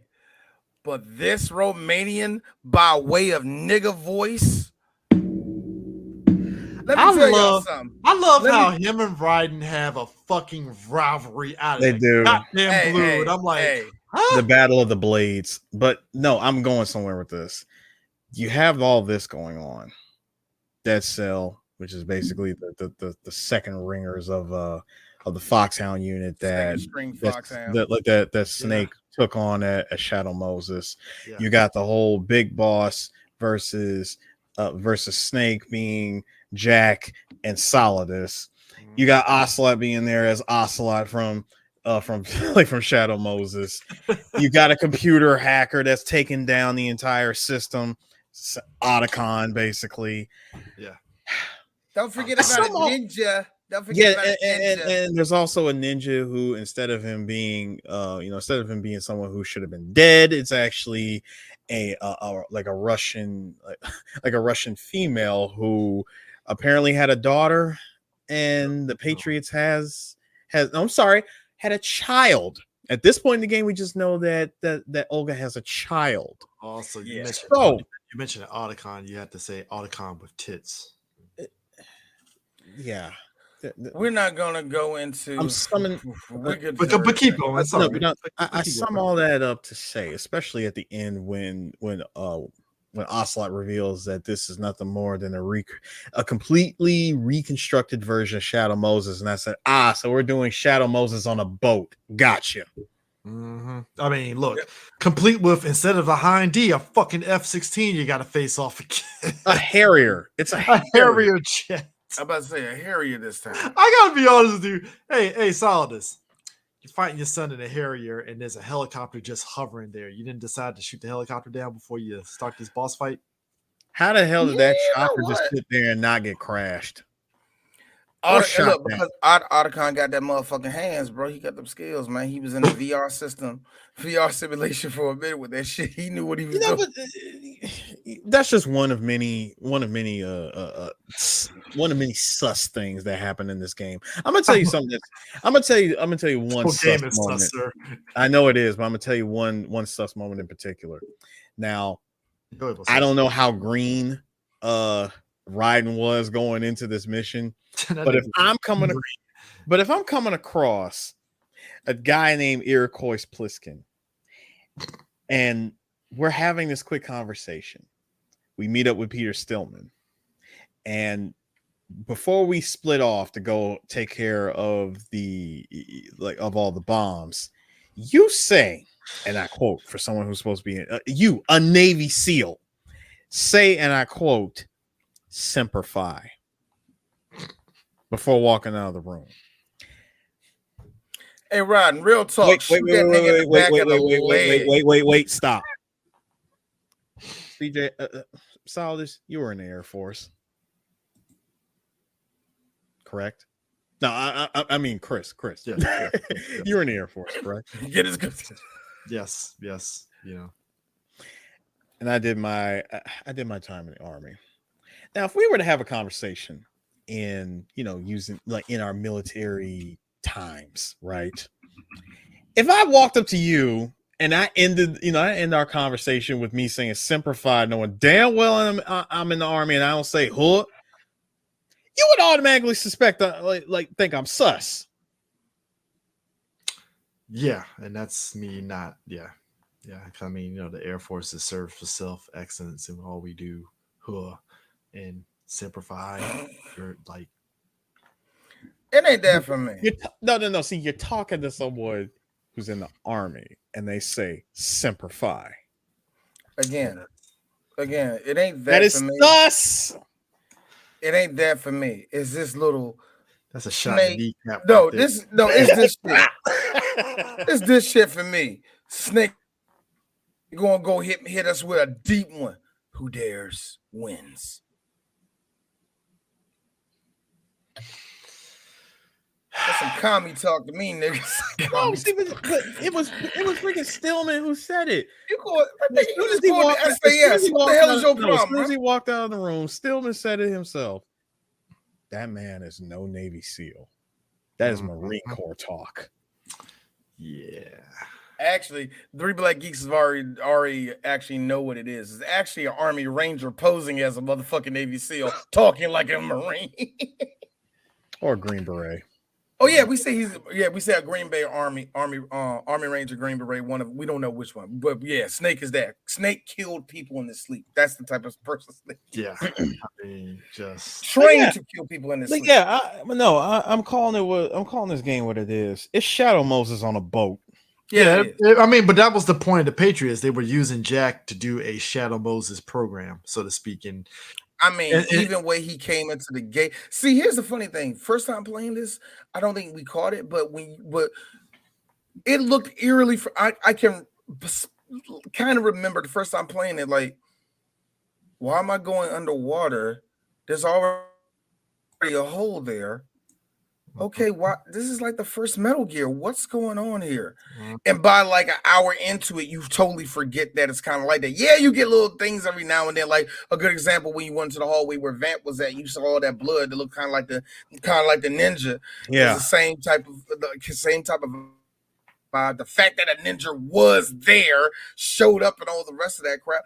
You see little things, and the game starts fucking with you. And it's one of the things I will always give Hideo Kojima.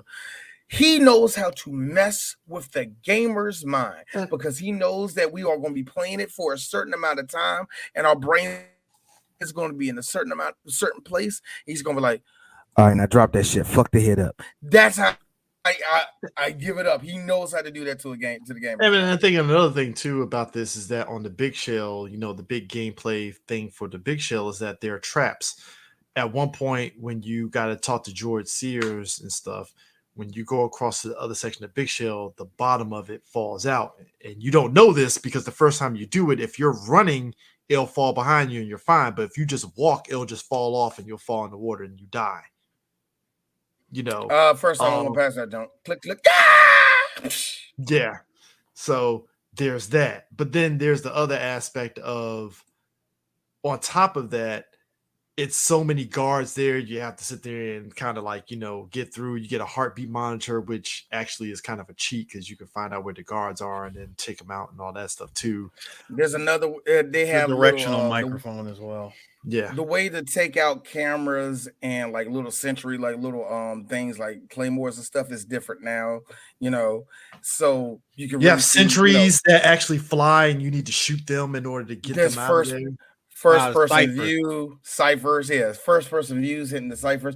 Oh, and the one thing that D learned, and I had fun with it. When I learned you can slip and bust your ass in bird shit, D had fun with that for a little bit. It is the most. Also, when I learned you can look up in the air, a bird shit hits you in the eye. Did you? And did you have D? Did you have a Kodak conversation after that? The bird shit, no. But my favorite one is when the Russian soldiers peeing and you look up and the pee hits you. Oh, I love it because the colonel's like, I'm sorry, Raiden. It's called Wet Works for a reason. I mean, it feels like such a dad joke, doesn't it? Eris, that's an AI. Of course, it'll be a motherfucking dad joke. D doesn't like dad jokes. I don't like dad jokes. Why? They're juvenile. They're fucking juvenile. Now you know what's crazy? And they're too easy to make. They're just too easy to make. So during Ryan's adventure, we already mentioned Fat Man. We mentioned Vamp. When you said Ryan's adventure, I see Raiden look like Mario on Mario 3, like And with the raccoon. With a raccoon hat. So here's the thing. Otakon's sister, she has just as much. She doesn't have as much issues as Otacon. No, she got a bunch of issues. She was created by Hideo Kojima. She's full of issues. Yeah, and they fridged the fuck out of her. I gotta be honest. Like there was like, and it's done in such a way to where it's like, all right, she clearly is. I will say this: I feel she's more adjusted than her brother is, despite her issues. I think she's vengeful as fuck. Number one. I think number two, she was manipulated as a little girl to work for the Patriots a long time. So a lot of her fucking reasoning for this shit is really juvenile, but the Patriots got what they wanted. They got GW out of it. So, you know what I mean? Yeah. So I believe that the Patriots knew who she was. The second Huey married his pedophile ass wife. Mm-hmm. Oh, what, you thought D forgot about that? You thought D forgot about that? Yes. Yo, this is the game. And then Huey committed suicide. Hold up, is this the same one that had? Is this the same one that had to get rid of his legs in the water? Yes, this is the very same one. I gotta drown. Get my legs. Hold on. The very same one. CJ. Yes. Also, the very same one who locked Dr. Strangelove inside that cylinder, and she suffocated. Yeah. That effed up part. Like I said, y'all. There are a lot of Otacon comes from a lineage of fucked up people. Okay. Your great granddaddy helped build the atom bomb. Your daddy, I mean not your great granddaddy, your grandfather helped build the atom bomb. Your daddy is just a rolling piece of shit. All right. It's like everything that. No, his father. Remember, his father was born on the day of the Hiroshima bomb. Man. Also, didn't his dad have a helping hand in that motherfucking His grandfather was part of the Manhattan Project. Yeah, I know that. And then his father was born on August the 45, Your daddy the day of the Hiroshima bomb, which Snake said, the day of the Hiroshima bomb. God's got a sense of humor, all right. I mean, look, hey, and the best part of all this, both of y'all both were children in their step parents' second marriage, and y'all had a little moment. She was like probably 5 the last time you ever fucking saw her, and she had a crush on you ever since then. Oh my god, this guy. Let me tell you something, Japanese writers. Stop. Let me tell you something. Look, brother and sister. Yeah, it gets kind of weird with some of us, but stop all of that. And you know exactly what I'm. Stop that. Hey, look, stop it. Look, D. Oh, your face. That's all I gotta say. No, D. No, D. See, sometimes in life you could be faced with a choice. You can either get a story like this or ugly fat bastard NTR. Choice is yours and yours alone. Well, you know, it's you're on an island alone and you have to pick between the two. I mean, you know, there is no going back. Shut the fuck up. I really like how you were trying to sit there and really think of a choice. Like both of them are fucked up. Like which one? You know what's ironic about Raiden though? Second year in a row, a woman that he's close to dies. But I gotta be real. I said it when we did Metal Gear Solid 1, where you're really close to Sniper Wolf. No. See, Emma dying on rations and you fed her. Emma dying, that makes sense. That's your sister. It sucks. Vamp, got the fucking cheap, stab on her ass. Which, even though she felt some way about you being here at the Big Shell. Yeah. My thing is this. My sister, her spirit is bouncing around everywhere, haunts me when I'm trying to take a shit at night. But my big sister, if I ain't seen my big sister in years and all the rest of that shit, hey, why you working with the terrorists, huh? I just like the fact that when you look at the whole little thing with Emma's whole thing was they needed somebody to, pretty much make the system for GW. And this was taking down Yeah, they GW. were taking down GW.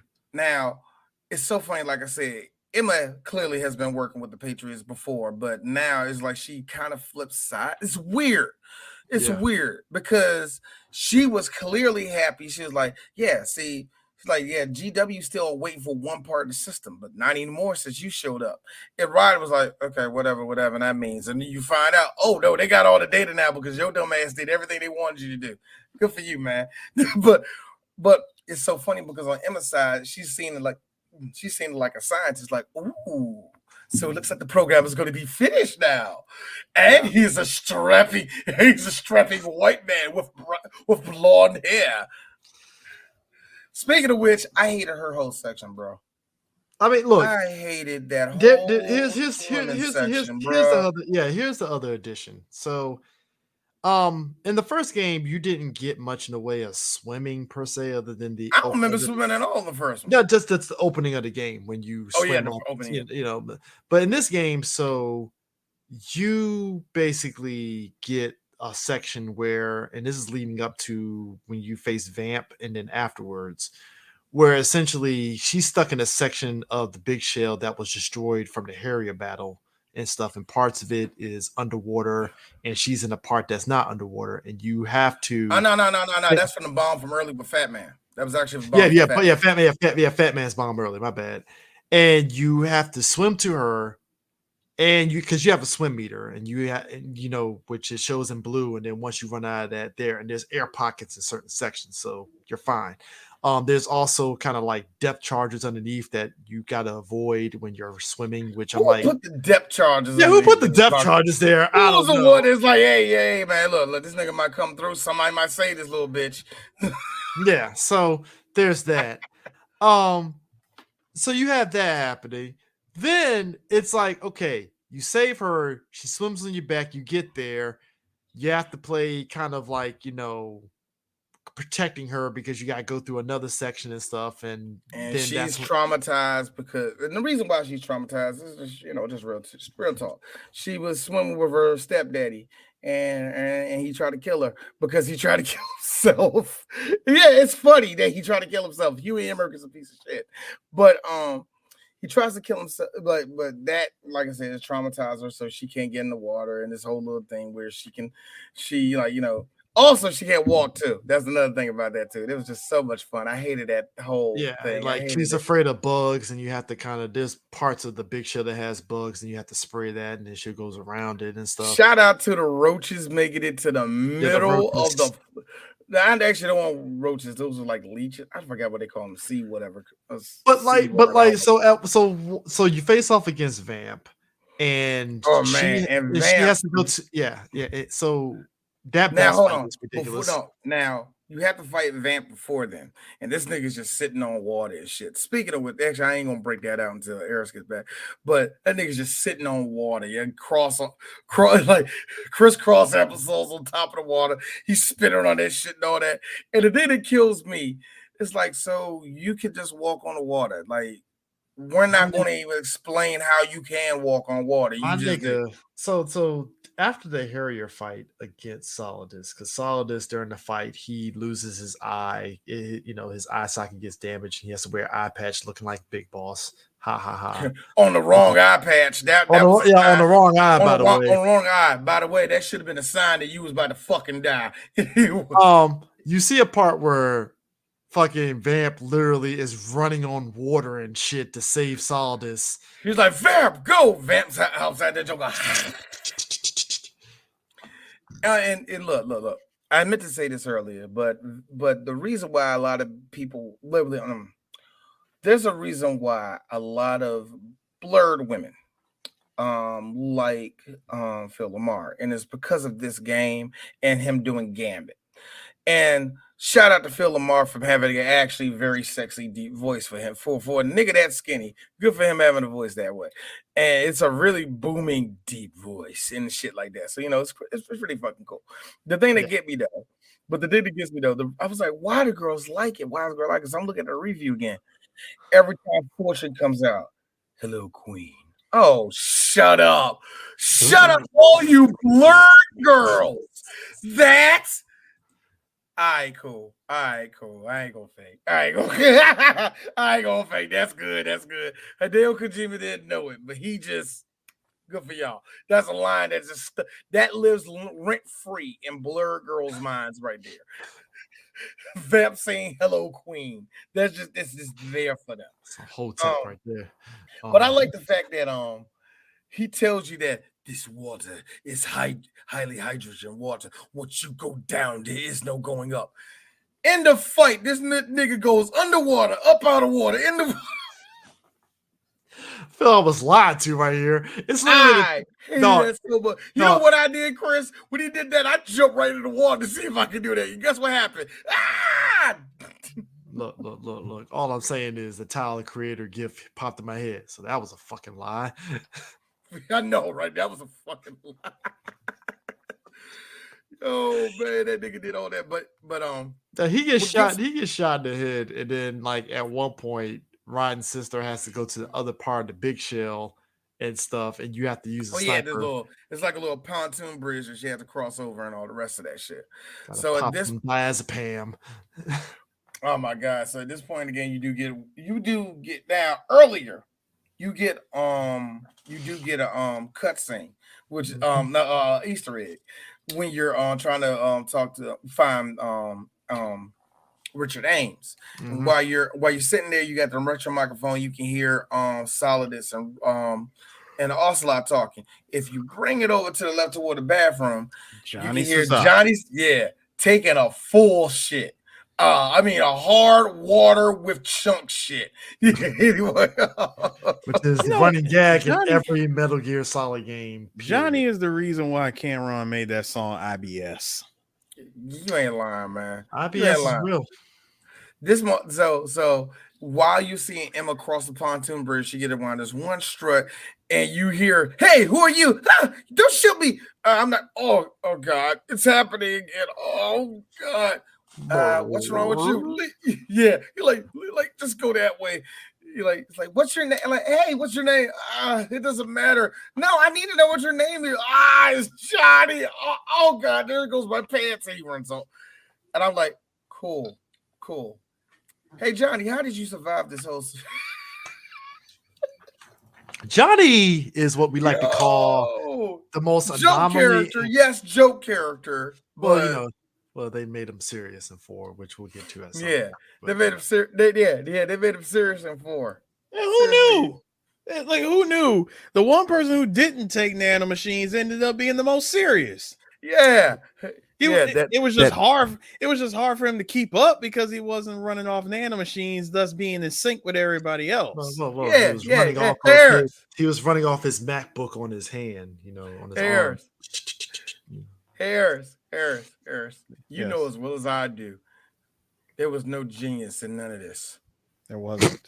In fact, I dare say it probably torpedoed the whole character when you realize the real reason. When you really think about it, Johnny's character.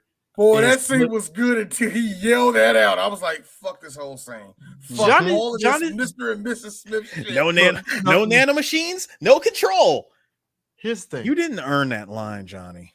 Johnny is what we like to call the Forrest Gump of the Metal Gear universe. He just happens to be at the right place at the right time, and just shenanigans ensues, and he's somehow part of history. Who knew that this Japanese family traveled from Russia all the way to America doing the same bullshit, shitting in their pants? Your grandfather shit his pants. Evil army.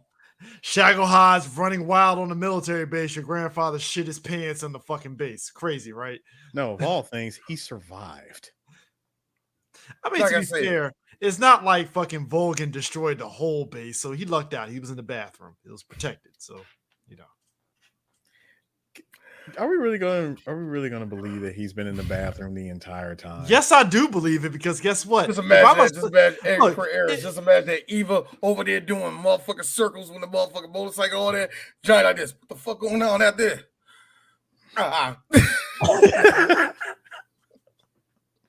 Johnny, where were you? Had to take a shit, man. Sorry. Man, you ain't gonna believe this, man. First off, I ain't never going back to Sergey's house, man.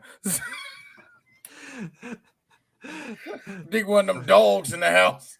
Nigga, that was a can of borscht that I didn't want to open. All right. Let me stop you right This there. is the Cold War. You know Russia ain't giving us no top quality Russians. You know they ain't. I want to have y'all laughing right now. This is like months back. Picked my girl up from the airport and we went to a restaurant and we were watching this thing on TV about Russian. It was this show on Food Network about this restaurant in Russia that was basically kind of taking meals from other countries in order to enhance Russian food. And I looked at it and I was like, have you heard anybody ever say I enjoyed this ex-Russian dish? I ain't never heard that shit. Thank you. Probably because America suppressed it for like decades, but I never heard that. But here's the thing. Nobody ever says, I want to go to Russia for the food. And here's the funny thing. Me and her were going back and forth joking about it. And this guy next to us is like, okay, excuse me. I have to laugh at this conversation because you're right. Nobody says I want to go to Russia for the food. And I'm like, thank you. Nobody says I go to Russia for the food. Vodka, sure. Food, no. Underage prostitutes, you betcha, but not the freaking food. Because think about it. What food in Russia is like, yo, I gotta go to Russia for the food? Hey man, like, you gotta get what?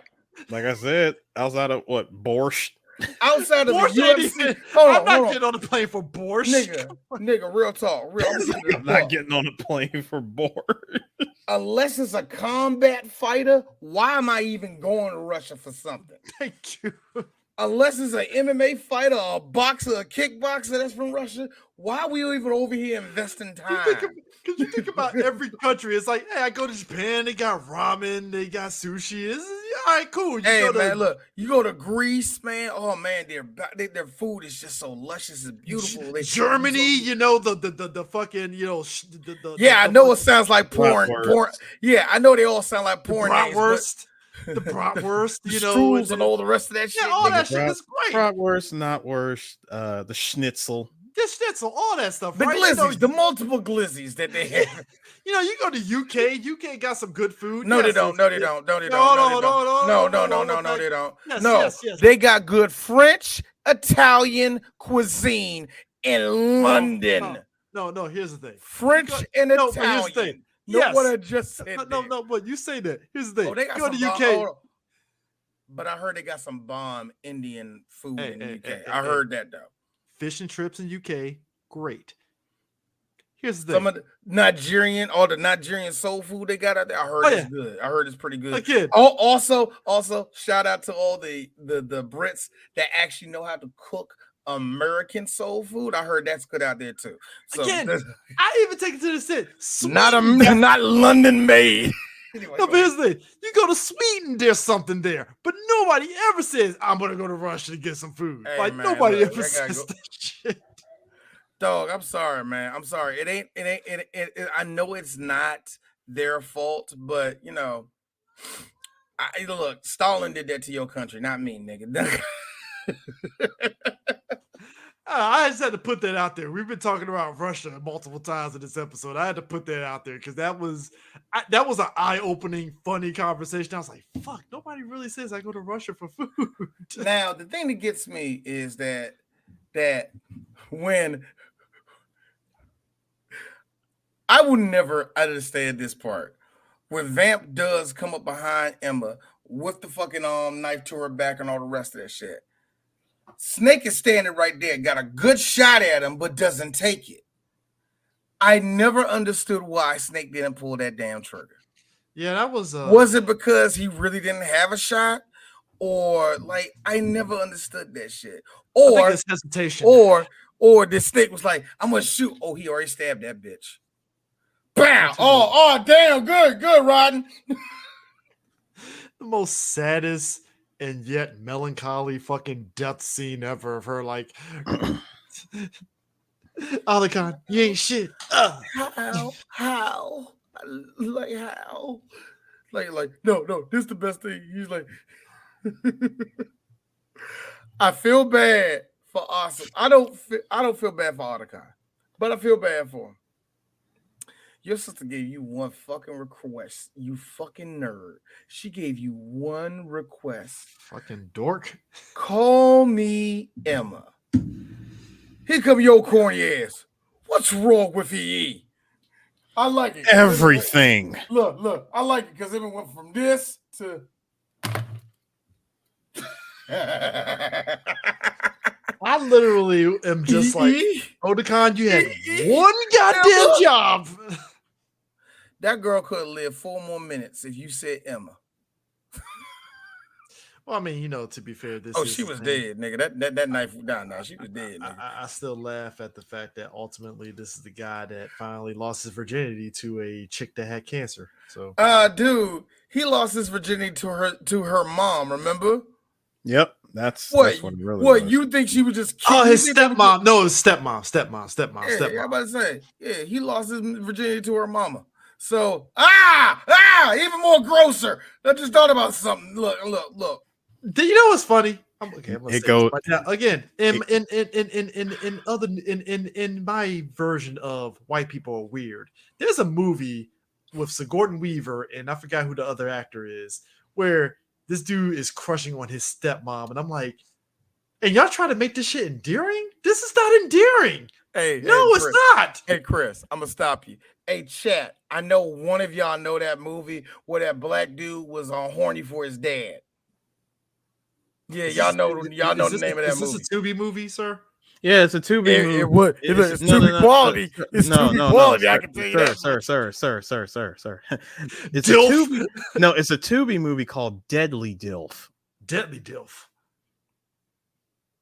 Yes, he's never heard of this. So is that like nigga like that's fucking bitches like killing people or something? Yeah. I want you to understand there's not a single dark-skinned person in this movie.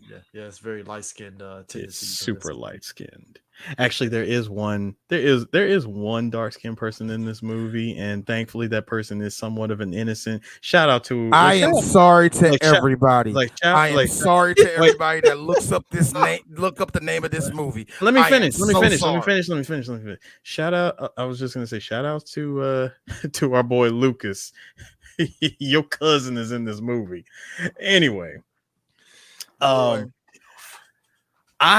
wanted to ask you gentlemen a question about this, about the theme of this game. So let me see if I can find this again, because the way that it was written out was quite something. Here we are. So, gentlemen, how are we living in the life of MGS2? Because, and I say that with like with this caveat here, we're dealing with themes such as the information age, meme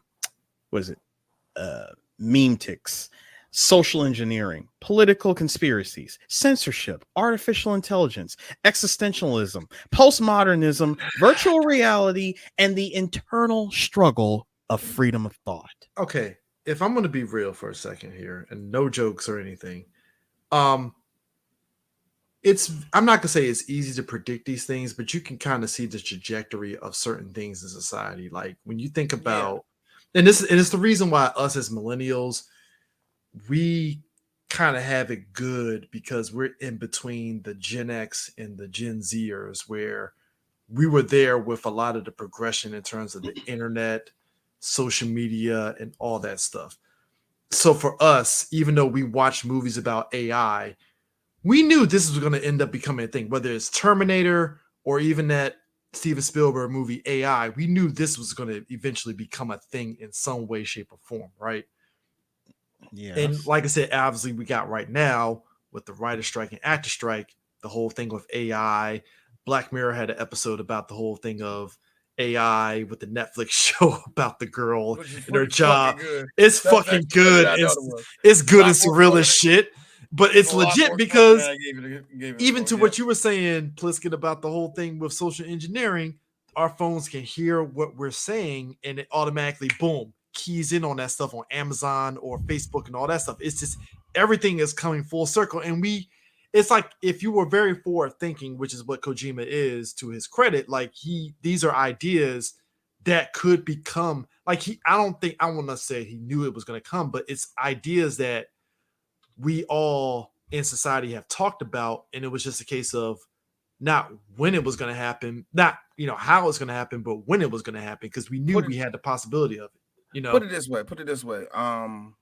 I heard it's more like people in the IT field in the 80s. They knew where computers was going to be at, and so one of the things they really pushed for, and they got their first prototype like in the late 80s, was the laptop. They was like, you can take your computer anywhere. They're like, work from home. The fuck is this? This doesn't make it. Like, you can see certain things.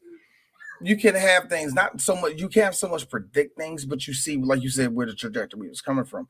I think with Hideo, he kind of had an idea of all the, I guess, the secret governmental things that the United States is known for, and all the rest of that. You combine that, and you can combine where technology wanted to go to, especially in every country had it a different way of what they're saying. I think the Japanese, they were into AI before America when it came to that shit, at least where artificial intelligence can take us and all that. Mm-hmm. And by the time, I will say, when Metal Gear 2 was in development, that's when virtual reality became a different thing, where it went from us inputting shit into computers, where the computers was like, oh, I learned this, and they were starting to learn stuff. That's when we started hearing about solid state processors started being made and all the rest of it. You can predict some of the stuff that we were going to.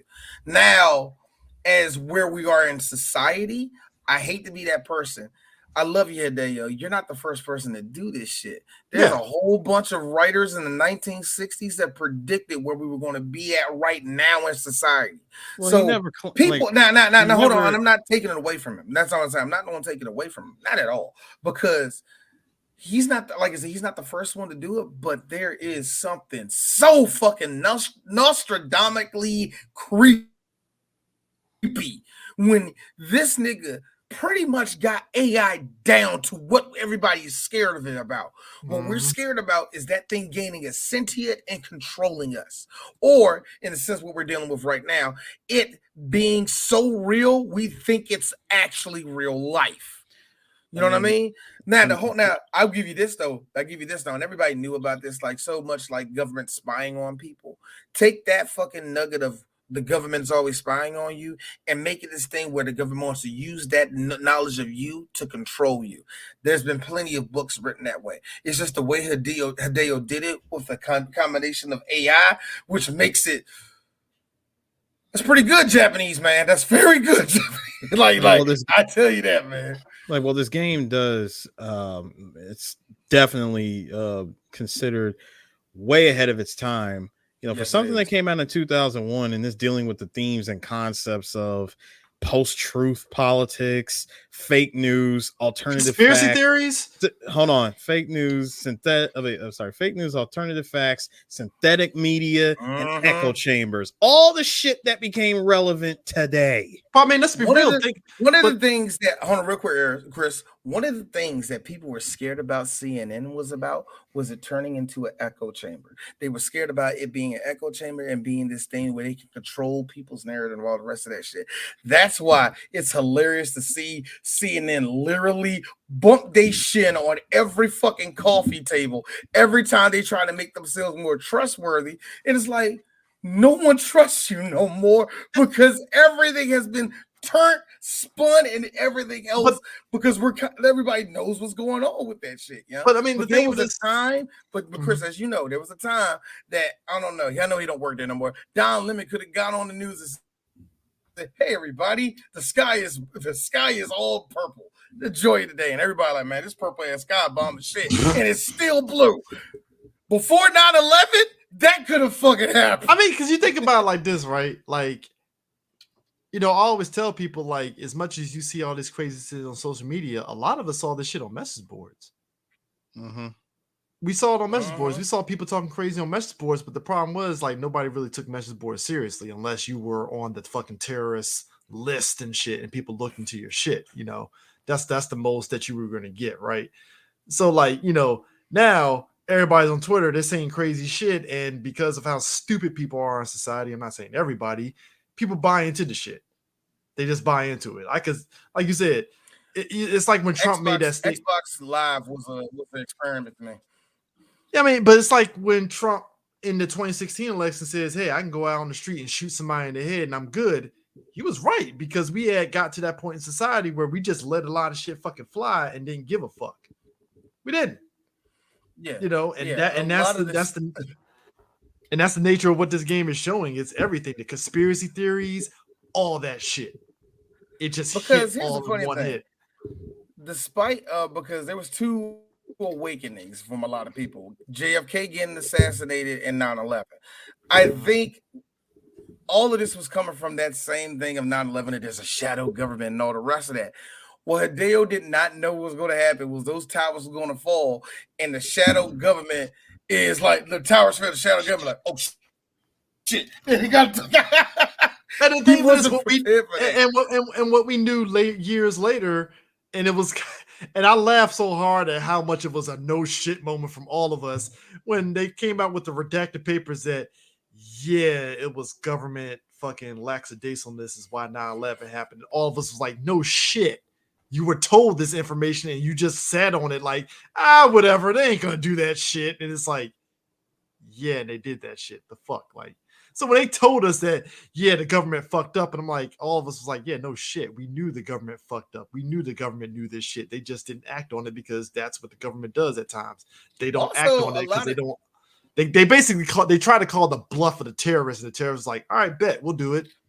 all this is, like I said, a lot of this also comes from the fact that people just, like I said, just don't trust the government. They Yeah. just don't trust the government, and a lot of the storylines, a lot of the ideas of what the government is doing behind our back, it's easy to give it any type of any type of fantasy bullshit, like the government is making this amount of stuff so we can control this and stuff like this. That's what I'm saying. It's so funny. I think Hideo lucked up by the world fucking up. Mm-hmm. Like, I I mean, really feel and a sometimes lot of his and I guess the shit that he loved, which is espionage and all that, deals within that world. You know what I mean? So I think by the time he looked up and he was getting people come up to him, like, hey man, we gotta change some of this fucking game. You're like, what are you talking about? You turn the TV on, you're like, oh my god. I mean, because that's the thing too. It's this aspect of like, even at the time, we all were still trying to figure out this whole thing, and you know, with conspiracy theories and what he was saying in the game, because a lot of us gamers at the time, we just took Metal Gear Solid 2 and just took it as is as a game, and was just like, all right, whatever, it's a game.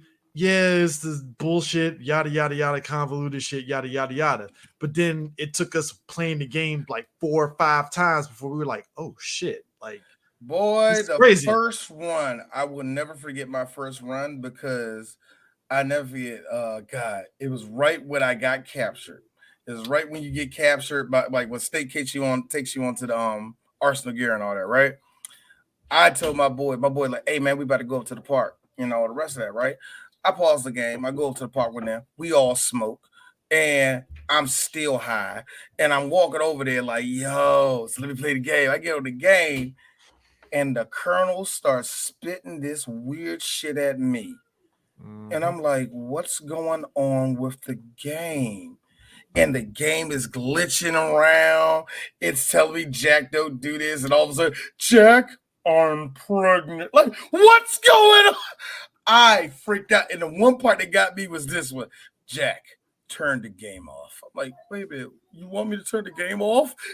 Then here comes Rose. You're sitting too close to the television. Guess what I was doing? Sitting too close to the damn television. I mean, even to the point that now we obviously find out that Rose was duped by the Patriots just like Jack was. I don't think she was. I don't think she no, was. but well, okay, she wasn't, but like She was Rose, She was she was forced, but she does sit there and say, yeah, Jack, me and you did genuinely meet each other at this place over in Manhattan at one point. So that Went to was the legit. Empire State. Yeah, by the Empire State Building. So they legitimately meet without no I- interference, but everything else was kind of a manufactured kind of situation and stuff afterwards. Shout out to Fukushima and Kojima hammering in Japanese media for something for two white people to randomly argue about. Awesome. Like King Kong versus Godzilla. Yeah, and here's the thing. Okay, Random. so the game itself. So what if Raiden never watched that movie? Here's the Patriots. Shit, get the Japanese women over here again. Let's try to get them all. So the Metal Gear Solid 2 comes out, critically acclaimed, sells out. Now you're talking about PS2 era. So at this time, Xbox up to this point never had a Metal Gear Solid game. Xbox ended up getting a version of the game called Metal Gear Solid 2 Substance. Came out on the Xbox. And what it was an extra part of the game where you get VR missions and also a skateboarding game where Snake is on a skateboard. And it was taken off of was it Tony Hawk Pro Skater games? Tony Hawk, yeah. Yeah, Tony Hawk Pro Skater games and stuff like that. Yeah. That era was a. There's also you're also forgetting one more thing that was added, Chris. Boss Survival? Not that one. The other one that just to make people happy, you get to play as Snake in was it 5-chapter story called Snake Tales. Yeah, basically it's like the side missions of what was Snake doing while Raiden was doing his stuff on Big Shells kind of story and stuff. So while Raiden was defusing the bombs, Snake was also dealing with a different set of bombs and he had to go to different places and stuff. He could still sneak. It was all those things. Now, if you bought the HD edition of Metal Gear Solid, you actually got that on the PS3 version of the game, and also I think the PS4 and PS5 version is using that one too. But Substance was definitely the big deal because this was technically like the DLC back in the day of the game, because I don't think Substance ever came out on PS2, did it? Yeah, nope. it did. No, Subsistence did. I don't know. Subsistence was 3. Yeah, I know. That's what I said. I know Subsistence. Was Substance on PS2 like a Japanese only thing? It probably was, man. I can hold on. I'm looking that up. I'm looking it up right now. Like I'm saying. Okay, yeah. So it was released on PlayStation 2. Yeah, it was. Yeah. I remember it had Xbox and Windows and stuff, which was a big deal because Windows had a Metal Gear Solid game. So I think even back then people modded that game. They did. Very, and of course it was added with the Sons of Liberty, Snake Eater. I remember when they re-released. Yeah, the Substance and Subsistence editions were ported to the HD editions. Now, what I would like to hope is when this when the Metal Gear Master Collection Volume 1 releases this October 24th, I'm hoping that we get all fully complete versions of both games, of every single game. Like, I don't want nothing omitted. I don't want no glitches. I don't want none of the bull crap that took place with the HD editions, because when the HD editions gave us Substance and Subsistence, they were missing a lot of stuff. Yeah. I hate to be that person. I think they still want to miss it. I don't think they are. Part of me thinks they're going to still miss it. I doubt it. I don't know. I don't know. Like, knock on wood, nigga. I just got this feeling that Konami's going to give us this, but still be Konami about it. You know what I mean? But like I said, I'm a wounded fox. And if they're really going at bat to try to give us Metal Gear Solid Delta Snake Eater and not try to screw it up. Yeah, give them a little bit of faith, because remember, this is Volume 1, which is covering X amount of Metal Gear Solid games, and then and on top of that, the list of games for Volume 2 has already been released. Finally, escaping PS3 prison, we'll finally be able to play Metal Gear Solid 4 on modern consoles. I just like the escaping PS3 prison. That's just because that thing was locked behind that damn cell processor of the PS3 since 2008. But you know what's crazy too is that, like, when I look back at all the stuff, because it's interesting with gaming now in terms of availability of materials, right? Like back then, it was interesting that like you get a game like Metal Gear Solid 2 comes out, and then a lot of the stuff, the supplementary stuff, like the documentary of Metal Gear Solid 2 was released individually. And if you were able to get it, it like, to suit, Publiskin's point, I keep saying Pliskin. You want to respect the name, nigga. Put the nigger Croy down. God damn it. No, but it was interesting to be able to get those behind the scenes aspects of them. If you were really big into Metal Gear, to really sit back and actually just watch the documentary of Metal Gear Solid 2 and really listen to all the behind the scenes of what formulated into the game that you got proper, and even down to the novelizations, books. Yes, folks, there were books written about the Metal Gear Solid games. It's insane. Of course, any good game to me gets a novelization, and I'm glad it did because it kind of actually added to George Sears, it added to Richard Ames, it added to all the, I would say, more non-combative people in Metal Gear. So it added more to their story, yeah.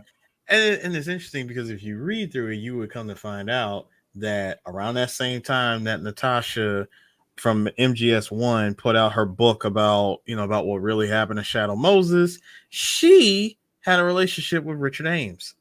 Mm-hmm. Mm-hmm. Yeah. And I mean, and you know what that means, right? You know what that means. You fucking a patriot, you didn't even know it, did you? Exactly. And I said this the last one. It's always fun when a girl thinks she in charge of the situation. She don't even when she thinks she's in charge, when she thinks she's in charge, when in reality she's nothing more than an NPC. Yeah, I mean, but I think that's the fun part, man. That's the fun part. Lolly Lulu ain't they cold, nigga. But I think it's kind of crazy. Like the legacy of this game, it was just kind of crazy. Like when you think about all the Metal Gear Solid games, like you think back to when Metal Gear Solid 1 came out. We talked about in that episode about how everybody was like, "Oh, it's so revolutionary." And yeah, it was definitely revolutionary for that time for what it was doing, right? But I always felt Metal Gear Solid 2 is where it was revolutionary because, like, here you have a gaming company that literally took the PS2 to its, I'm not gonna say to its limits because I think 3 is the one that really pushed the PS2 to its limits. Ain't 3 technically a step down graphically though? I thought three was supposed to be a PS3. Like it was supposed to debut on the PS3, but because the development took too long, Kojima got impatient and said, "Screw it! I'm gonna squeeze every ounce of juice out of the PS2 as possible," which is why the cutscenes, the graphics look good, but the cutscenes, the frame rate on the cutscenes definitely suffered.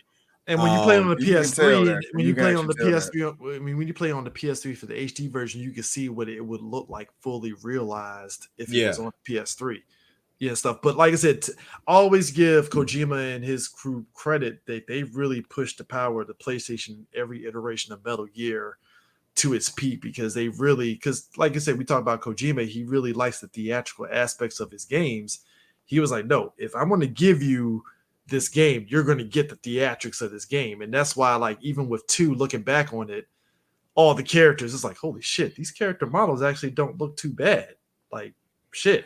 They're looking at some of the parts of the game. The one thing I do like is some of the ideas they have for it and the way they implement it into the game. I mean, down from shadowing to the way the sound, the way it sounds in the areas and all the rest of that, from movement and all the. It's just everything was so much smoother in this game, and it was really a legit step up from play. Just basically, it really told you that's PlayStation 1 shit. We on PlayStation 2 shit now, y'all. Like, I mean, it was a brand new game for a console that had only been out for a year. And the same thing could be said when 4 came out. Now, when 4 came out, we'll go into depth of how great that was. But there was still this huge step forward, and like you said, they took their time and they knew what at least they knew what they wanted the game to look like. And the thing about Hideo Kojima, I think everybody overpraises his stories when you need to just overpraise what he's good at, gameplay.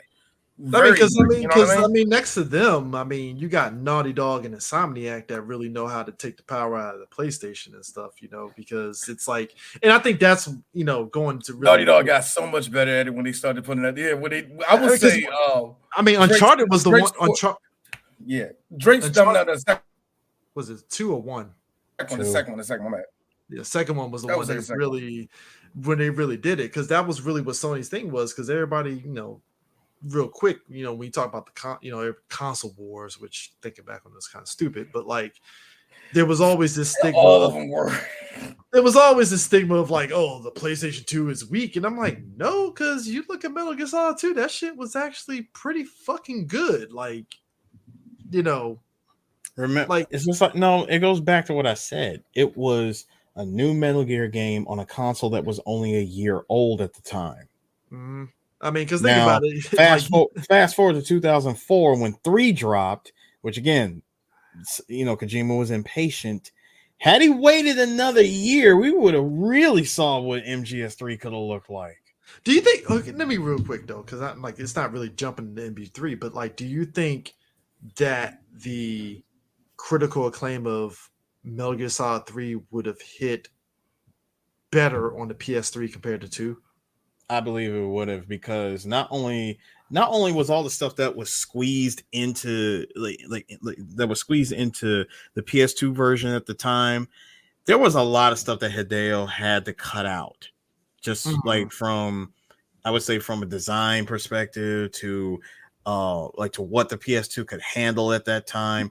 There were things that he wanted to do that would have fit better on the PS3, but couldn't, because he had to cut them back or scale it back in some way for the PS2 version. I will say that you can really tell probably in 3, because he wanted to really do something where you saw the seasons change.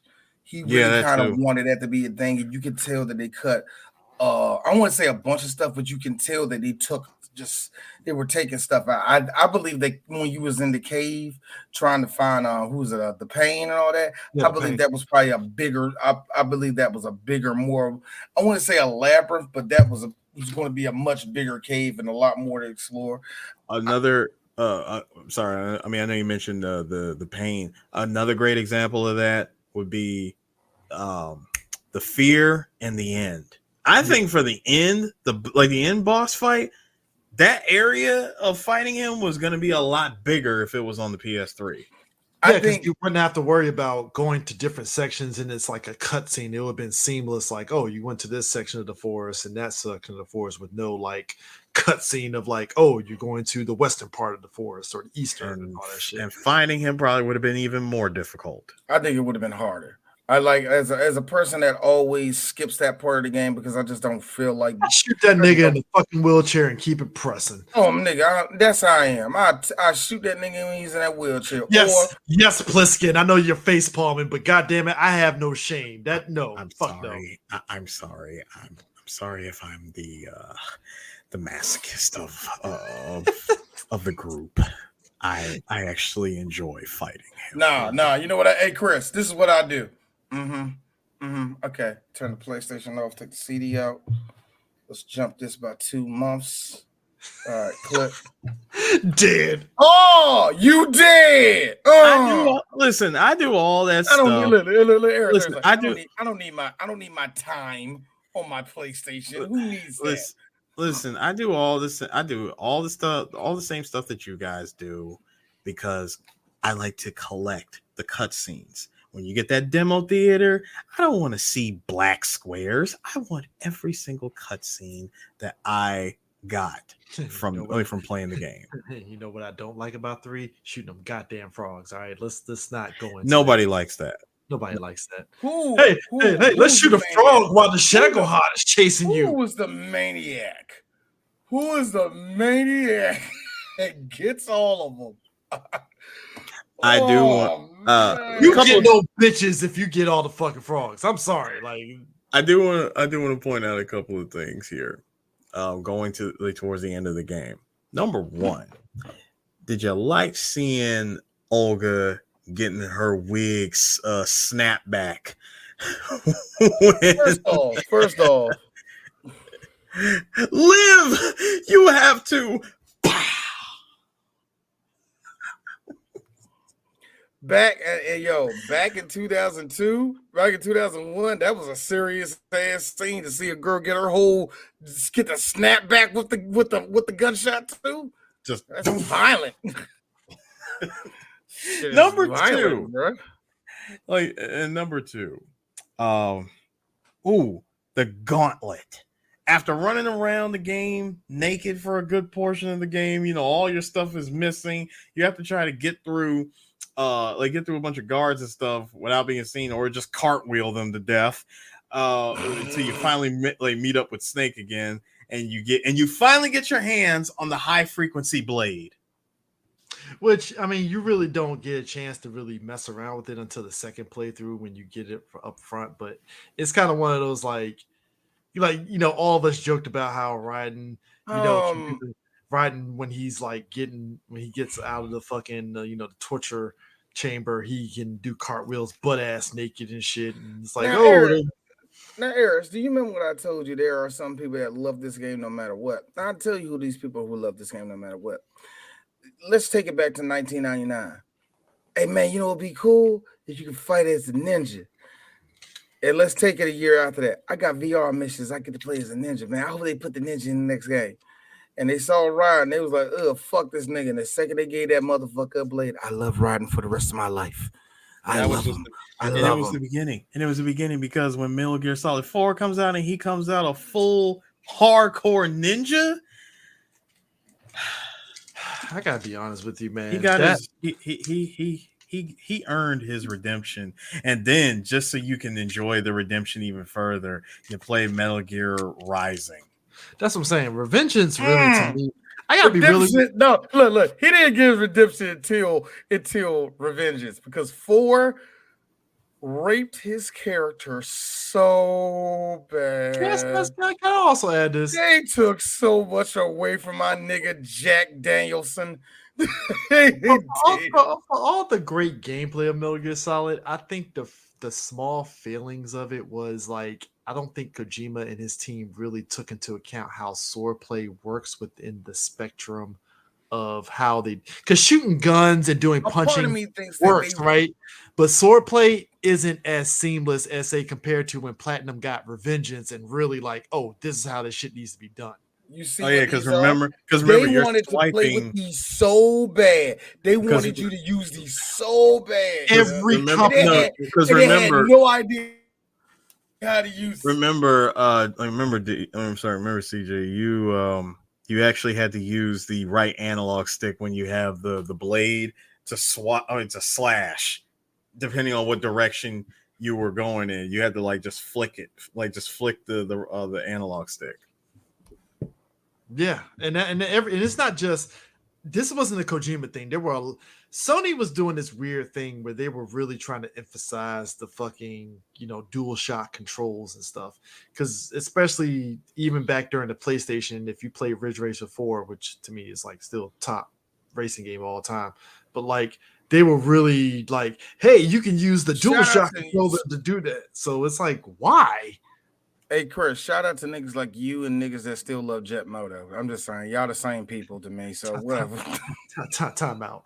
Jet Moto is the most jankiest of racing games. I would rather play Ridge Racer 4 than Jet Moto 1 and 2. Hey, I say y'all the same niggas. These stand by. Both of y'all niggas is like, look, 1999 was the shit. You can't get no better than 1999. Look, Jet Moto 2 was peak Jet Moto. Anything after that was just like cash grab at that stage. True. Because Jet Moto 2 was literally Jet Moto sponsored by Mountain Dew. I don't think they had another one after the third one. Yeah, right? There was a Jet Moto 3. There was a Jet Moto 3. I don't remember. There was a 4? Yep, there was a 4, and that was it. I don't remember a 4. 2 was the most memorable one because that was the one with the Mountain Dew ones and shit. Mm-hmm, also, D, you got that backwards. See, you're supposed to say like dudes like Chris that play Gran Turismo and Motor Tune Grand Prix. Because I see you looking at me that way. I need you to understand the guys behind Paulie made Motor Tune. Yeah. Okay, cool. cool. Yeah, I thought there would not be a Gran Turismo if it wasn't for Motor Tune. Also, that's the same group, the Jet Moto people. That's the same. I have only one fighting game equivalent to Jet Moto, and it's going to be so unfair me saying that because a lot of people love it, and it's Bloody Roar. Bloody Roar always came off that way to me. It's a good game if you had a lot of memories on your PS1. That's how it feels like for me. Bloody Roar is the most. Bloody Roar 2 was the shit. Fuck that, man. The second one was a good one. Bloody Roar is a concept that, in theory, is great. It was perfected with 3, but in execution, 3 was pretty good. But in execution, nobody gave a fuck about Bloody Roar at the grand scheme of things. I ain't never seen nobody. Look. You know who got on my nerves? Motherfuckers that knew how to play the game because everybody else just wasn't mad. That's like getting people excited for Bushido Blade. That's where Bloody Roar was sitting at. It was sitting right alongside Bushido Blade. Dope concept games. Nobody gave a fuck about them games. Ain't nobody lining up for this shit. By the way, the other thing about Raiden I was going to mention. So he was part of the Liberian Civil War as a child soldier. Yeah, because that war started in 1989 and ended in 1997. 1989, the number, another summer. Sound of the fucking drummer. All right. Do y'all like the idea that Solidus had Jack out there fighting with all the other African soldiers, and he was the leader of this? Hey, he's the White Wolf of the. No, the White Devil. That was his nickname, White Devil. He was the White Devil. Jack the Ripper was the White Devil. And you say Jack the Ripper. Yo, you say Jack the Ripper. I think LL Cool J. You can't do that shit to me. You can't be riding like this and his b-boy stance like that or some shit, nigga. Hold up, licking his lips and saying shit. First of all, Rosemary, let's go. Rosemary, let's go to the next. First of all, we are not gonna sit here and breeze past the fact that that Jack is Iquinsucha. My young son's fantasize of barroom clothes till the shorty. D knows where I'm going. D knows exactly. D knows exactly where I got that reference from. The symbol of my arm is off limits to challengers. You swing your shut the fuck up, Chris. Can you imagine Harris? He's back in the village. 13 years old. Got a grown African woman giving him head. Mm-hmm. He's over there like this. I'm a soldier. And here's George. George says over there, I'm proud of you, Jack. Now, I have to go back to America and become the president. Long story. all the other Africans that see him will whisper to each other, Iquinsucha. Look, that's not even our language, man. I don't think we all part of the same tribe, man. I think we just thanks to Ace Ventura and him being called the White Devil, I'm like, okay, this thing is called the White Devil on purpose instead of it being a fucking joke in the movie. Iquinsucha. Let me guess. White Devil. Yes, you speak Wachati too. Great. Now I can see Raiden. But I can see Raiden with the hair. All right, that's it. No one messes with the do. No, but you know what's crazy is that when you, as I mentioned earlier at the top of the show, when we talk about the beginning of the intro to Metal Gear Solid, you see the part where Snake and Raiden are using the M4s and they're pointing the guns at the soldiers. And at the time, you thought, okay, Raiden must be the sidekick that Snake meets during the game, not realizing that's who you play. So when that part happens and it's like, so I got to fight the soldiers with the high frequency blade, but you're sitting back like, yo, fuck this sword. Let me get the M4 and just shoot everybody. This is stupid. Because it's just... Well, at least when you have the blade, you automatically deflect bullets. That's true. But it's just... I think it's kind of crazy how, like, Rising was literally going to use the fucking analog stick as the way to use the blade. And I like how Rising just changed out all that completely. Yeah, well, originally it was supposed to be...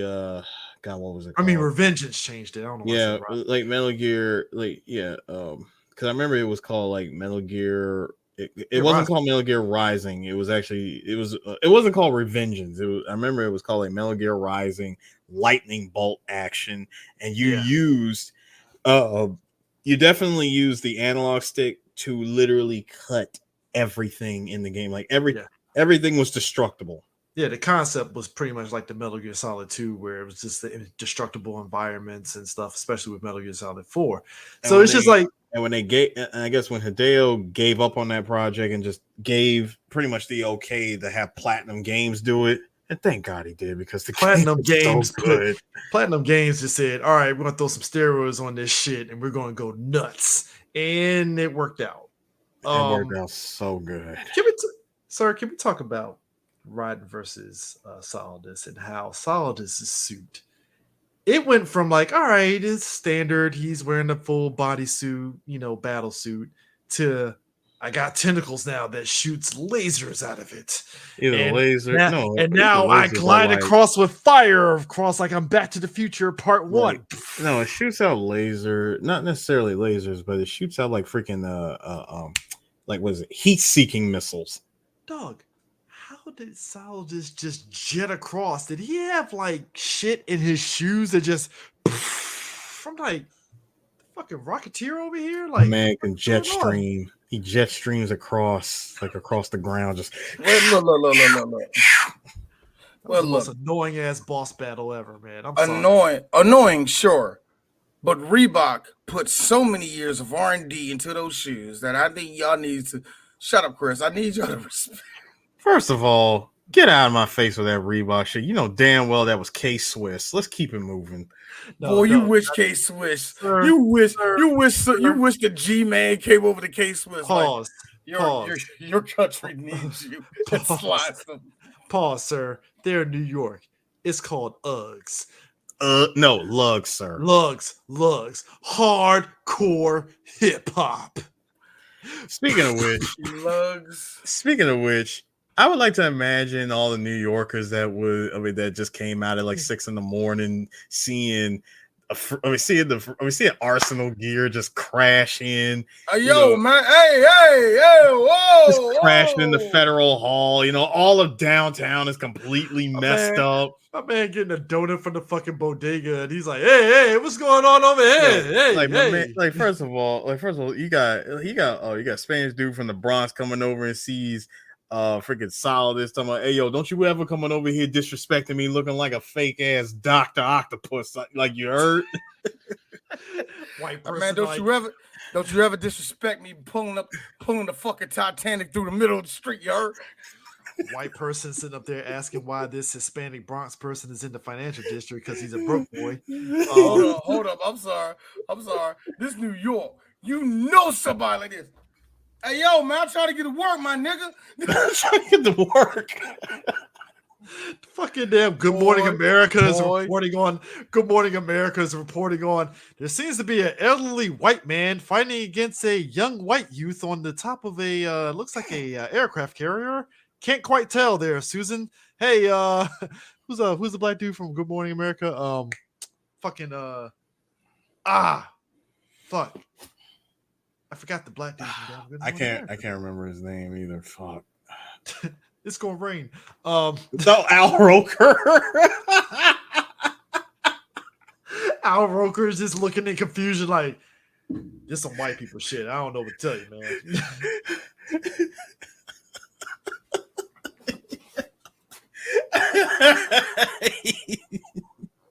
Al Roker really is in a confused state of like, what do you want me to say, man?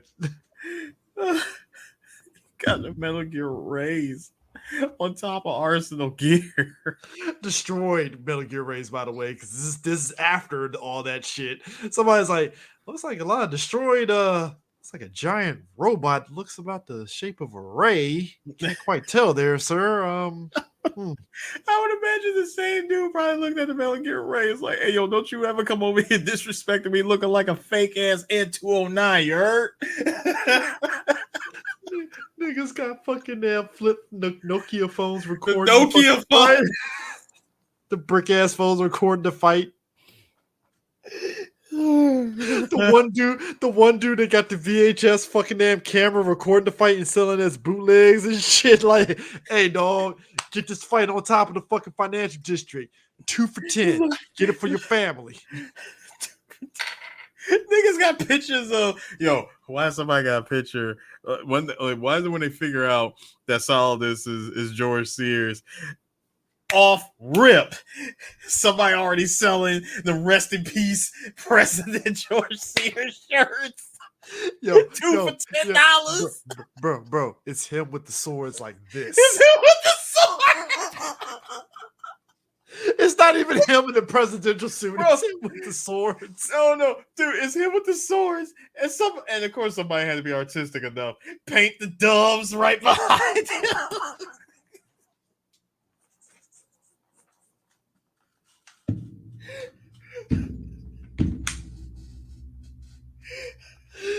Can you imagine somebody in a fucking skyscraper at work is just watching the fight diagonal like 10 floors up, watching that shit? Got a cup of coffee and everything, just watching that shit going, hey, look, man, this is a good ass fight. Hey, who y'all got? Hey, look, I got 20 on the skinny dude. office pools just go. I was like, man, they were like a good 500 feet away from hitting us. Nigga, I like the fact that after Raiden fucking slices damn Solidus on the back, him and Snake are just having a casual ass conversation on the streets of New York like there ain't a big ass fucking thing. Like there's not a giant fortress in the middle of Manhattan. Hey, look. Hey, Jonathan said it best. It's an average day in New York. Just an average. It really is. It's like, that shit happens every day. It's all good. It's fine. It's fine. It's just two dudes. One dude got a sword in his back. Just had a conversation in the financial district. It's fine. It's great. Somebody sees Solid Snake. Hey, don't you ever disrespect me coming over looking like a fake ass Kurt Russell, you heard? But we didn't see that cutscene with fucking Raiden Snake talking to some random New Yorker. Hey, yo, dog, it's a fucking damn big ass battleship over in the financial district. You gotta come up here, man. It's crazy. No, because it's New York. And because it's New York, somebody is actually running around with a piece of not Arsenal gear, but a piece of Metal Gear Ray's weaponry. Like, hey, yo, man, I just got this shit right here, man. You trying to get it, man? Like, what you trying to do, man? $100. This shit is hot. This shit's fly as hell. They selling broken pieces of Metal Gear Ray. Freaking Arsenal gear has already been fucking robbed. Dude, I'm sorry. Like, I just like it's like, look, when I think back to a lot of stuff in history and just how we as Black people are, like, look, coming off of they cloned Tyrone and just the way that ending of that movie was and stuff, it's just that shit just automatically clicks on how the Arsenal gear just crashing into the financial district. It's like, bro, yeah, white folks are gonna lose their mind, but it's just, there's a couple of fucking Black dudes and Hispanics that are like, yo, what the fuck, man? What the hell's going on over here? I mean, hold on. Yes, I can imagine the black market in the Metal Gear world because Metal Gear has a history of being sold on the black market. Mm-hmm. Case in point, Rays. I mean, let's be real. Like, Ocelot actually sold the plans of Metal Gear Ray on the black market. No, but let's be real. Like, that's like, it's not just Metal Gear. There's a lot of games that touch on that. Like, as much as people, I said as much that as much as I understand people's beef with Resident Evil 6, I like the idea that the black market went nuts in Resident Evil 6 to where, like, the G virus and all that shit was used in warfare around the world, right? It makes like perfect sense. Got access. So it makes sense that somebody has access to Metal Gear technology on the black market because that's a big money maker. I mean, also think about this, Chris. Just because you sold the plans of a particular Metal Gear system doesn't mean that it's going to be built to perfection. Oh no, you're going to get some jank ass fucking shit's going to be jank as fuck. Like, they're going to get a Metal Gear Ray that doesn't even fire its weapons properly. Yeah, like it can't walk upright for more than 30 minutes at a time. Look. They turned it on the first time. The head fell off. Look, when we get into 4, we'll see the fruits of what happens when you put shit on the black market because it's it's a lot of questionable stuff here, but like, look, I will say this. One of the things also gameplay wise that I enjoyed about 2 was I'm like sorry. Say that last part. I heard that. I caught the end of it. What was it? I was like, I like how like when we get into 4 and we talk about it, how you put Metal Gears on the market, how jank a lot of the fucking stuff, like the the mini Metal Gears, it's like, Oh like yeah, Oh man, they call him the gecko, the and geckos. it was called something else. It was called something else. I forgot what they were called. But yeah, I know what you're talking about, man. But dude, when you were gone, we were just talking about just the idea of just every person that's reacted to the Metal Gear, and some dude having a coffee break at the office is looking down and watching this fucking fight between Raiden and Solidus. It's like office Is that dude, the the office motherfucking pool. And you gotta think, is that the president, nigga? Can't tell. It looks like Sean Connery. Don't know, but looks dope. Like, man, People selling bootlegs of the fight. I said, man, don't you ever disrespect me? Look like coming over here, look like an old ass nigga with hentai tentacles. Look. I know people were very 50-50 on the Luke Cage show, but I love that fucking black kid that was like, hey, I'm selling that Avenger shit with the fucking New York stuff.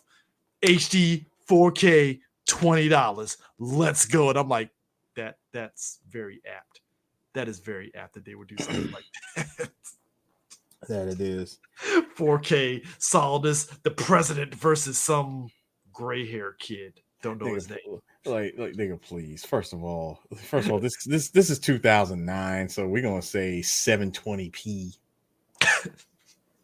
720p, or if they where we fancy at? Where we at? no, sorry, fancy if they fancy enough, 1080i. Were we at 720p in 2001, 2002? No. Remember, this is the story. This is 2009. Okay. Because Tanker takes place in 2007, and the Big Shell incident was 2009. Yeah, because 2008, that's when like Call of Duty 4 came out. I remember I had to buy HD TV in order to get the you're and right. By the time Guns of the Patriots MGS4 comes out, it's 2014. Yeah, and at that point, 1080p was a thing. Yes, for that game for sure. Not just for I'm talking about going off of the end story. I know that. I know that. Yeah, for sure. Yeah. Because now that I'm also thinking about it as well. So get this, the ending, Jack finally meets the real Rose. He's reunited with her, and Snake and Otacon, they plan to find and rescue Olga's child, locate find the location of the Patriots, which were hidden inside the freaking virus of GW, and it's like a whole mess of things that you would think would happen in the next game, but we don't see any of that. Well, you find out in the post credits that the the Patriots have been dead for about how many years? Otacon went through the disc and he finds all the information about all 12 members of the Patriots, known as the Wise Men's Committee, and they were all been dead for over 100 years. Which that's the big get, because for the whole up to that point in the game, we assumed the Patriots were this big cabal, and other than which we found out in 4, Zero still being alive because he's literally the last of the Patriots. Remember the new Patriots, which is everybody pretty much after 1964, that was involved with the Philosopher's Legacy. The information that Otacon got was the 12 members of the Wise Men's Committee before they were called the Patriots. Okay, yeah, that makes sense. He just went off of this thinking that this was all 12 members of the Patriots. Yeah, and that's the thing too. It's this thing of like that was the big get, because think about it.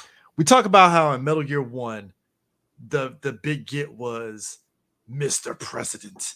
Like Solid literally was pretty much kind of controlling certain aspects of Metal Gear Solid 1.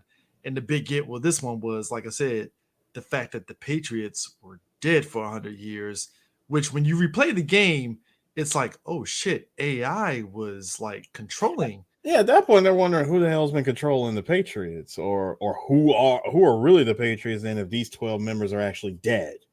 Yeah, and obviously when we get into 3, we get the origins, like Pliskin mentioned about the whole aspect of like how did we get to this point with the Patriots being who they are, and then 4 answers that and stuff. But that was kind of like the surprise twist of like, hold on, the Patriots been dead for 100 years? The fuck? Like, so what about then you come to find out? So you mean to tell me that this wasn't just a program? I really have been talking to the Patriots when GW goes ape shit, and the Colonel starts glitching out, Rose is glitching out, the whole system is just glitching out, and that whole last half of the conversation was so weird because even Ryan was like, "Look, Colonel, I never even met you in person. Little bit, because of course, if you were to, you as a player should already know that the Colonel retired after Shadow Moses." That's the first thing that got me. Because remember, I think Otacon mentioned that early in the game too, didn't he? Yes. Yeah, which is why Snake was working for Snake and Otacon were working together, and it wasn't Snake and Campbell working together. I think the more important thing was now, of course, remember what I said earlier in the podcast that they had that they programmed that thing to go like, I don't give a damn what that book said about me. Do you hear me? And then the later on, just for to kind of flip on you the way it did, it's just crazy as fuck. And the fact that I was like, so Raiden, who gave you any type of procedure of anything? Did somebody send you something? Did somebody was it like somebody stopped off like, all right, man, so your mission is gonna be here, here, here, here, here? Was there anybody for that shit? Like, who did you talk to in the whole time? Like they said, who briefed you on this? Who give you this information? It's like I said, all of it phony. Again, Shadow Moses on a boat. Oh no, Shadow Moses on top of a Metal Gear. Yeah, that's right. Because think about it. Arsenal Gear isn't just some impregnable fortress. Honestly, it needs an army of Metal Gear Rays to protect it. Because without it, it's nothing more than a giant coffin. And a full-fledged army to run it. Mm-hmm. Full-fledged army. Oh, you also need a huge payload of nuclear warheads. There are so many moving parts. So many essential pieces needed for Arsenal Gear to be considered a threat. Makes you wonder why nobody ever thought to make something that stupid ever again. And also, how big is that thing? Real talk. Because to see how it looks like in Metal Gear, because the way it looks like in Metal Gear 2, because the way it looks like not Metal Gear 2, it maybe looks like in Metal Gear 4, it looks like a straight up mountain in the middle of. I mean, because Arsenal Gear is a big aircraft carrier. Of course. Yeah, that's what Arsenal Gear is. But, of course, Arsenal Gear pretty much got seized by the feds after MGS2. What we got in MGS4, Outer Haven, man, that's something completely different. Man, the towing service to get that shit out of the middle of New York City. I can tell you right now, New York was probably the most expensive place to live in again because the taxes from cleaning up all that shit. I mean, think about it like this. You think about it, man, Giuliani rubbed all of his hands seeing that shit. I'm gonna be a hero forever. Nah, but you remember the big thing about Call of Duty 3 where it picked up after 2 where you had to go to New York and it's all these fucking subs and shit on the shores of New York and stuff, and I'm like, that is a hefty fucking cleanup. All these goddamn subs and aircraft carriers that like crashed in the Hudson River and shit. I'm like, god damn, like, hey, yo. Look, Chris, first of all, after the tanker situation and 2 years later, Big Shell, aka BP, decides to do some cleanup as an apology. You're muted, D. I love how the public was told that was a cleanup. Yeah. They hit all of that, yeah. They hit all of that, and it's kind of funny nowadays. Us saying fake news and fake this and all that is a big deal, but back then, like like I said, into the 90s and some of the 80s, that's one of those things where it's so dark of a thing. Like, oh, the government would never do that. Hey, Are you sure about that? yeah, sure about that? Are you sure about that? Hey man, don't you ever disrespect me. Come up here in that fucking dominatrix suit, nigga.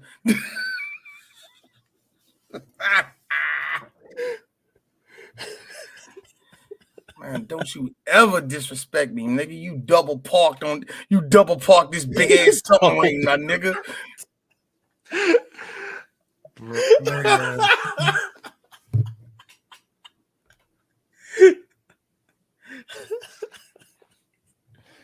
I mean, Hey yo, man, you still think? well, let me tell you something. Hey, yo, bro, I try to get to Brooklyn. You still think that subway work? Hey, look, let me tell you something. I think in the grand scheme of where this game ends, it was kind of interesting being on Messages of Wars back then and how there was so much supplementary material that answered the question, because apparently, like, in between this game and 4, we end up finding out Raiden had an adventure where through Snake and Otacon's help, he found Olga's daughter and, saved her and stuff from the Patriots. And, that's that, which is how when you get to 4, you're like, who the fuck is this little girl? And unless you really did read the supplementary material, you're like, how the fuck did this happen? And then, you're at loss and stuff. And it was just kind of crazy how there were people that actually wanted a side story game of Raiden, Adventures of Raiden finding Olga's daughter. A lot of people wanted it. There was, like I said, never got it as a game. Yeah. Never got it as a game, not even a DLC or nothing. We got pictures of Raiden in that glorious Metal Gear art that D showed of Fortune, but it's Raiden with Olga's daughter in his little thing, carrier thing that has Olga's daughter. And I'm like, so nothing came of this, huh? Just that. No, nothing. That's it. Nothing came of this. Yeah, nothing. Vamp was supposed to be a chick. You mean like what's the old girl from G.I. Joe? Not Baroness. Baroness. Yeah, Baroness. I'm getting very Baroness vibes from this. Hey, D. Think about this. This person was going to be named Chinaman. We weren't ready, man. So how about that eye patch from us all?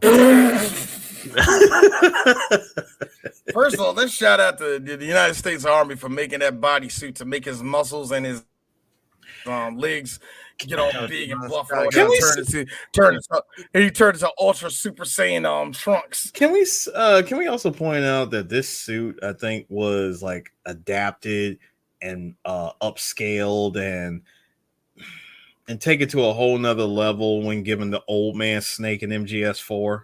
Yeah. It's always funny to see the progression of technology in this world too. I don't believe the Army would ever make something this competently made, but that's just me.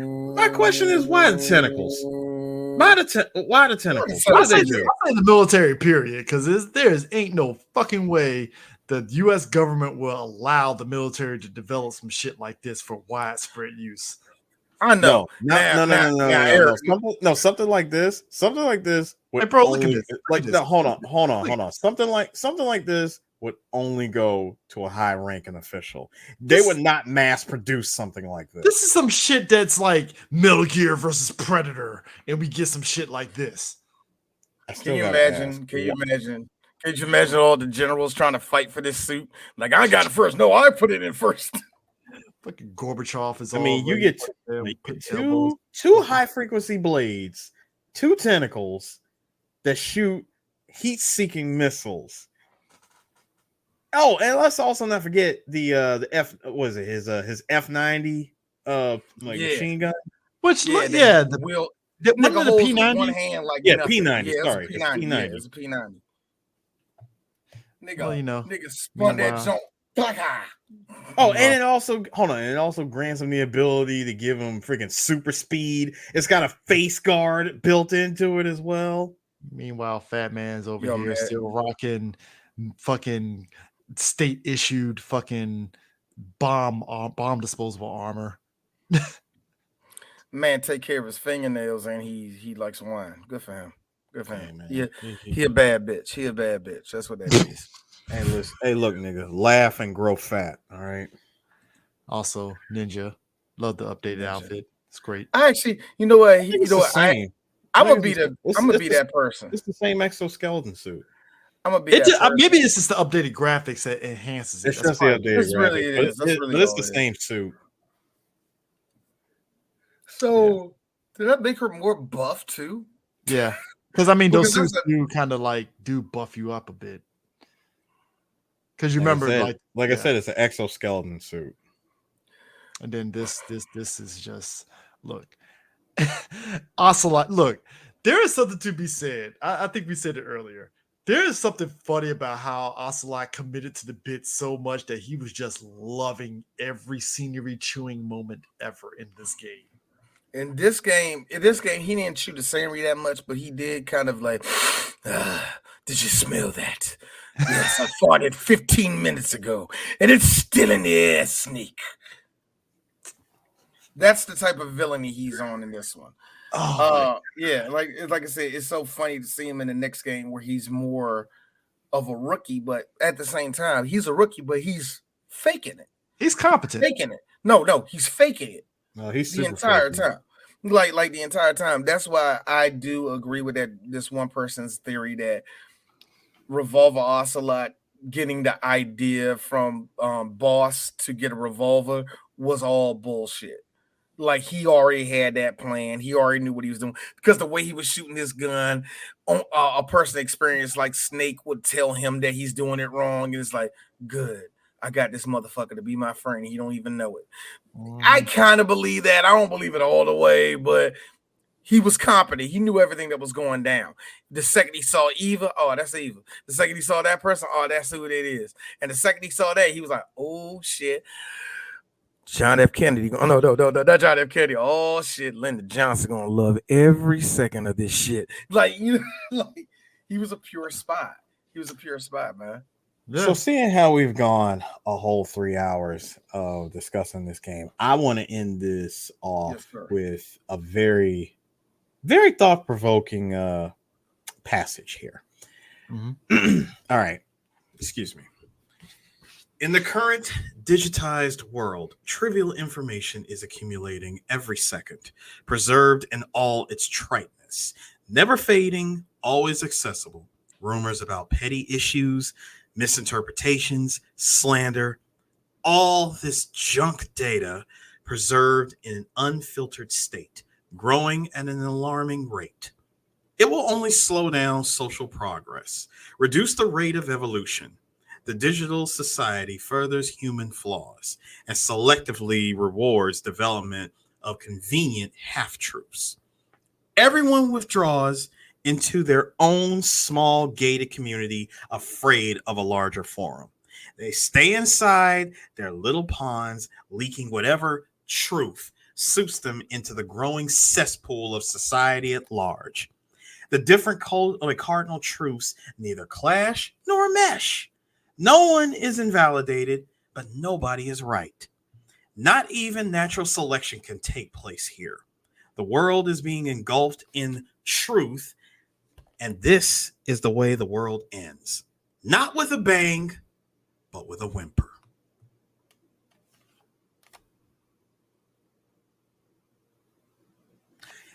That was AI Colonel Campbell, and AI Rose.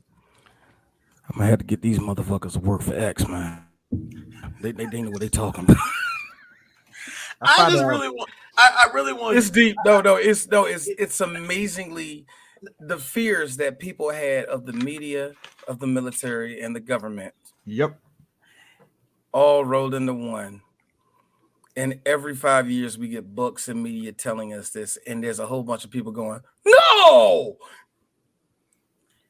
Like okay. I mean, like I said, that line right there, given by both the Colonel and Rose, was probably some of the most thought provoking shit.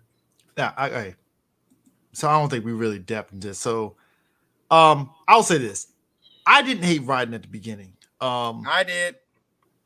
I think it's one of those situations where, for I me, wanted Snake.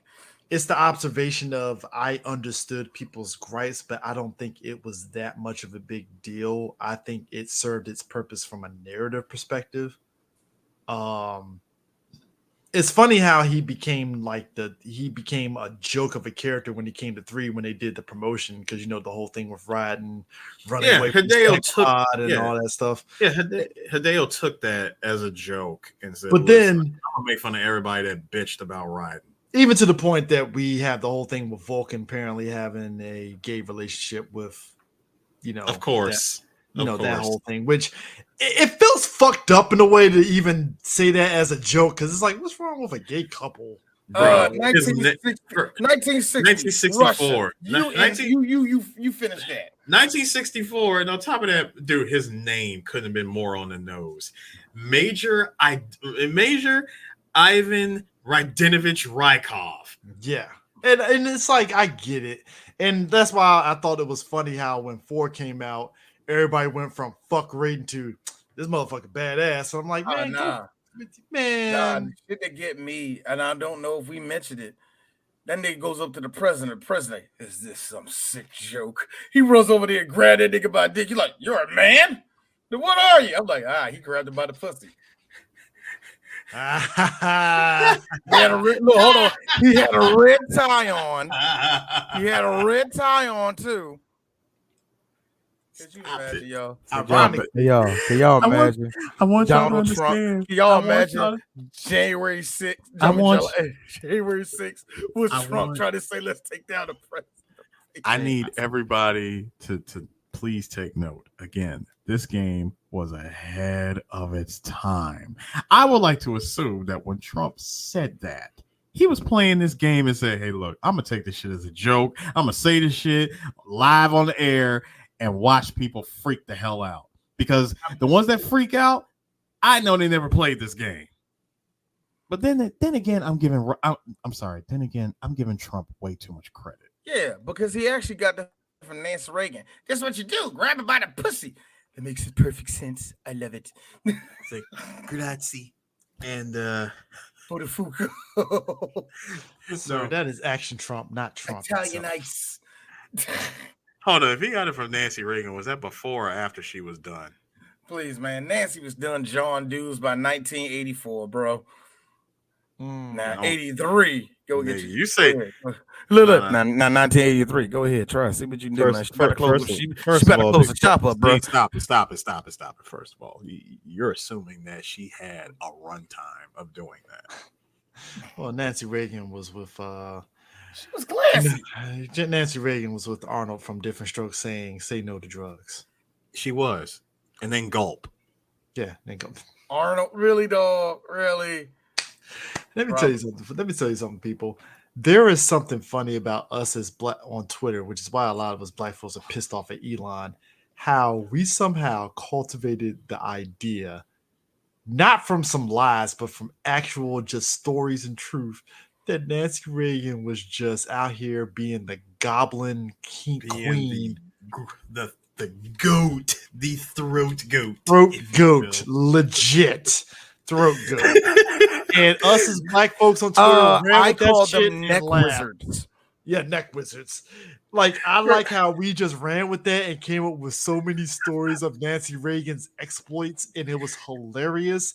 And yet it feels like there's a layer of truth to these things. From my understanding, a lot of it was proven to be true. That she was up in Hollywood. That she was up in Hollywood. Like, listen, I heard, like, it was proven to be true that she was up in Hollywood letting that throat fly. Okay. Yeah. It's a fact. Yeah, it's a fact. Y'all know that. Hold on, y'all know that meme. I know she was with Ronnie. She was with Ronnie, but she was. I know, like, y'all know that video, that clip of the drunk dude that that trips on the stairs holding the glass. It's a yo arriving on the set after a moment with Nancy Reagan. Just that. He's leaving the trailer. Oh God. But yeah, I will say this. To Pliskin's point, the soundtrack is definitely worth buying. If you can get it on vinyl, that's great. If you can get it on CD, that's great too. If you, I don't know if it's on Spotify. I don't think any of the Metal Gear stuff is on Spotify. No, they're not. The only thing that's on Spotify is Metal Gear 5. By the way, sirs, we mentioned Harry Gregson Williams. Now, you guys mentioned we mentioned The Rock of what Hideo was watching. We were wrong, sirs. You want to know what he was watching? Shrek? No. What? The Replacement Killers. Ooh. Hey. After watching The Replacement Killers, he decided, hey, I need Harry Gregson for this. And you know what? And we mentioned The Rock. There was one shot where you see the SEAL team going into the big shell, and they pass a bunch of cops that are looking across the river and them flying in. It's the same shot that was in The Rock. It's the same. It's not the same exact shot, but it's very similar to The Rock. So, like I said, there was a lot of references in this one too. So, whatever, man. But, all right. So what we got next time? Okay, so I'm going to give you the option of which we should do first as far as this. Action. I'm going to you, Eris. Action, comedy, or keep it going. And keep it going. Remember, that's sequels. Yeah. Okay.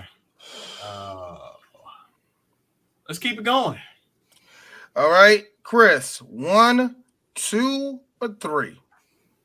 Time to go with lucky number 3. Okay, what's the great line? What's the line that I can use from that movie? That is perfect. That is perfect. That is perfect. That everybody would know the second I say it. You know what, Eris? This is more for you. A chainsaw. That takes me back. You mean an axe? That takes me back. Oh, axe. Adam's Family Values. Let's freaking go. I feel this is one of the best lines. One of the best lines. But what about Debbie? You know what makes this timely? Somebody posted in a BlurredCon group, somebody that cosplayed as Debbie and Fester from Addams Family Values, the white suit, the fucking shitty wig, and everything. Thinking back to that movie, I was like, yo, Christopher Lloyd is a goat for putting on that shitty ass fucking wig and just doing like this the whole time. Growing up in that house and surviving. Yeah. Dude, the fucking meatloaf when he was like, hey, Debbie, he has the fucking burnt meatloaf. My nigga Pugsley, eat me. I'm a turkey. Kill me. Wednesday. Wait, we cannot break bread with you. like that right there. Stop. It was just, wait. I'm sorry. We cannot break bread with you. It's the parents that's like, so what does your son do? Probation. No. I'm sorry. Go ahead, D. My son just made his team upstate. What about your son? Probation. No, take the stogie out your mouth proudly. You take the stogie out and you snatch your son to the side and say probation. No. The actual best line in the movie.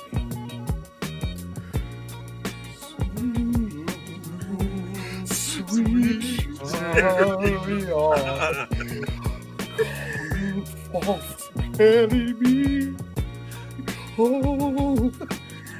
Best. Eris' favorite line. Eris, your favorite line. No. I was just about to say it. Like, who are you? What are you? Who moved the rock? No. Last one. Wasn't that Nathan Lane? Yes, it was. Nah. Last one. Fucking Gomez calling in the fucking salary. Jesse Raphael. Mr. Adams. All right. Mr. Adams. I thought it was. No, that was in the first. Oh, that was the first one.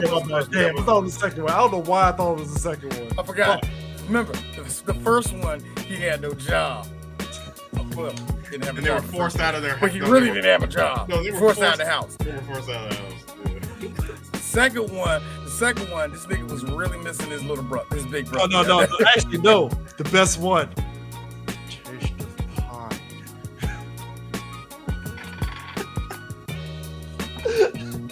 Just the look of disgust on his face, just like the taste of. Boy, the fact that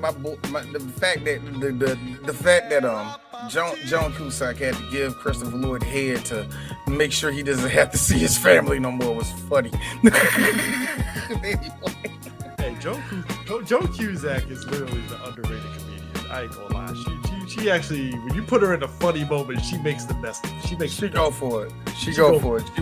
She was great in Shameless for the 2 seasons she was on, getting bust out.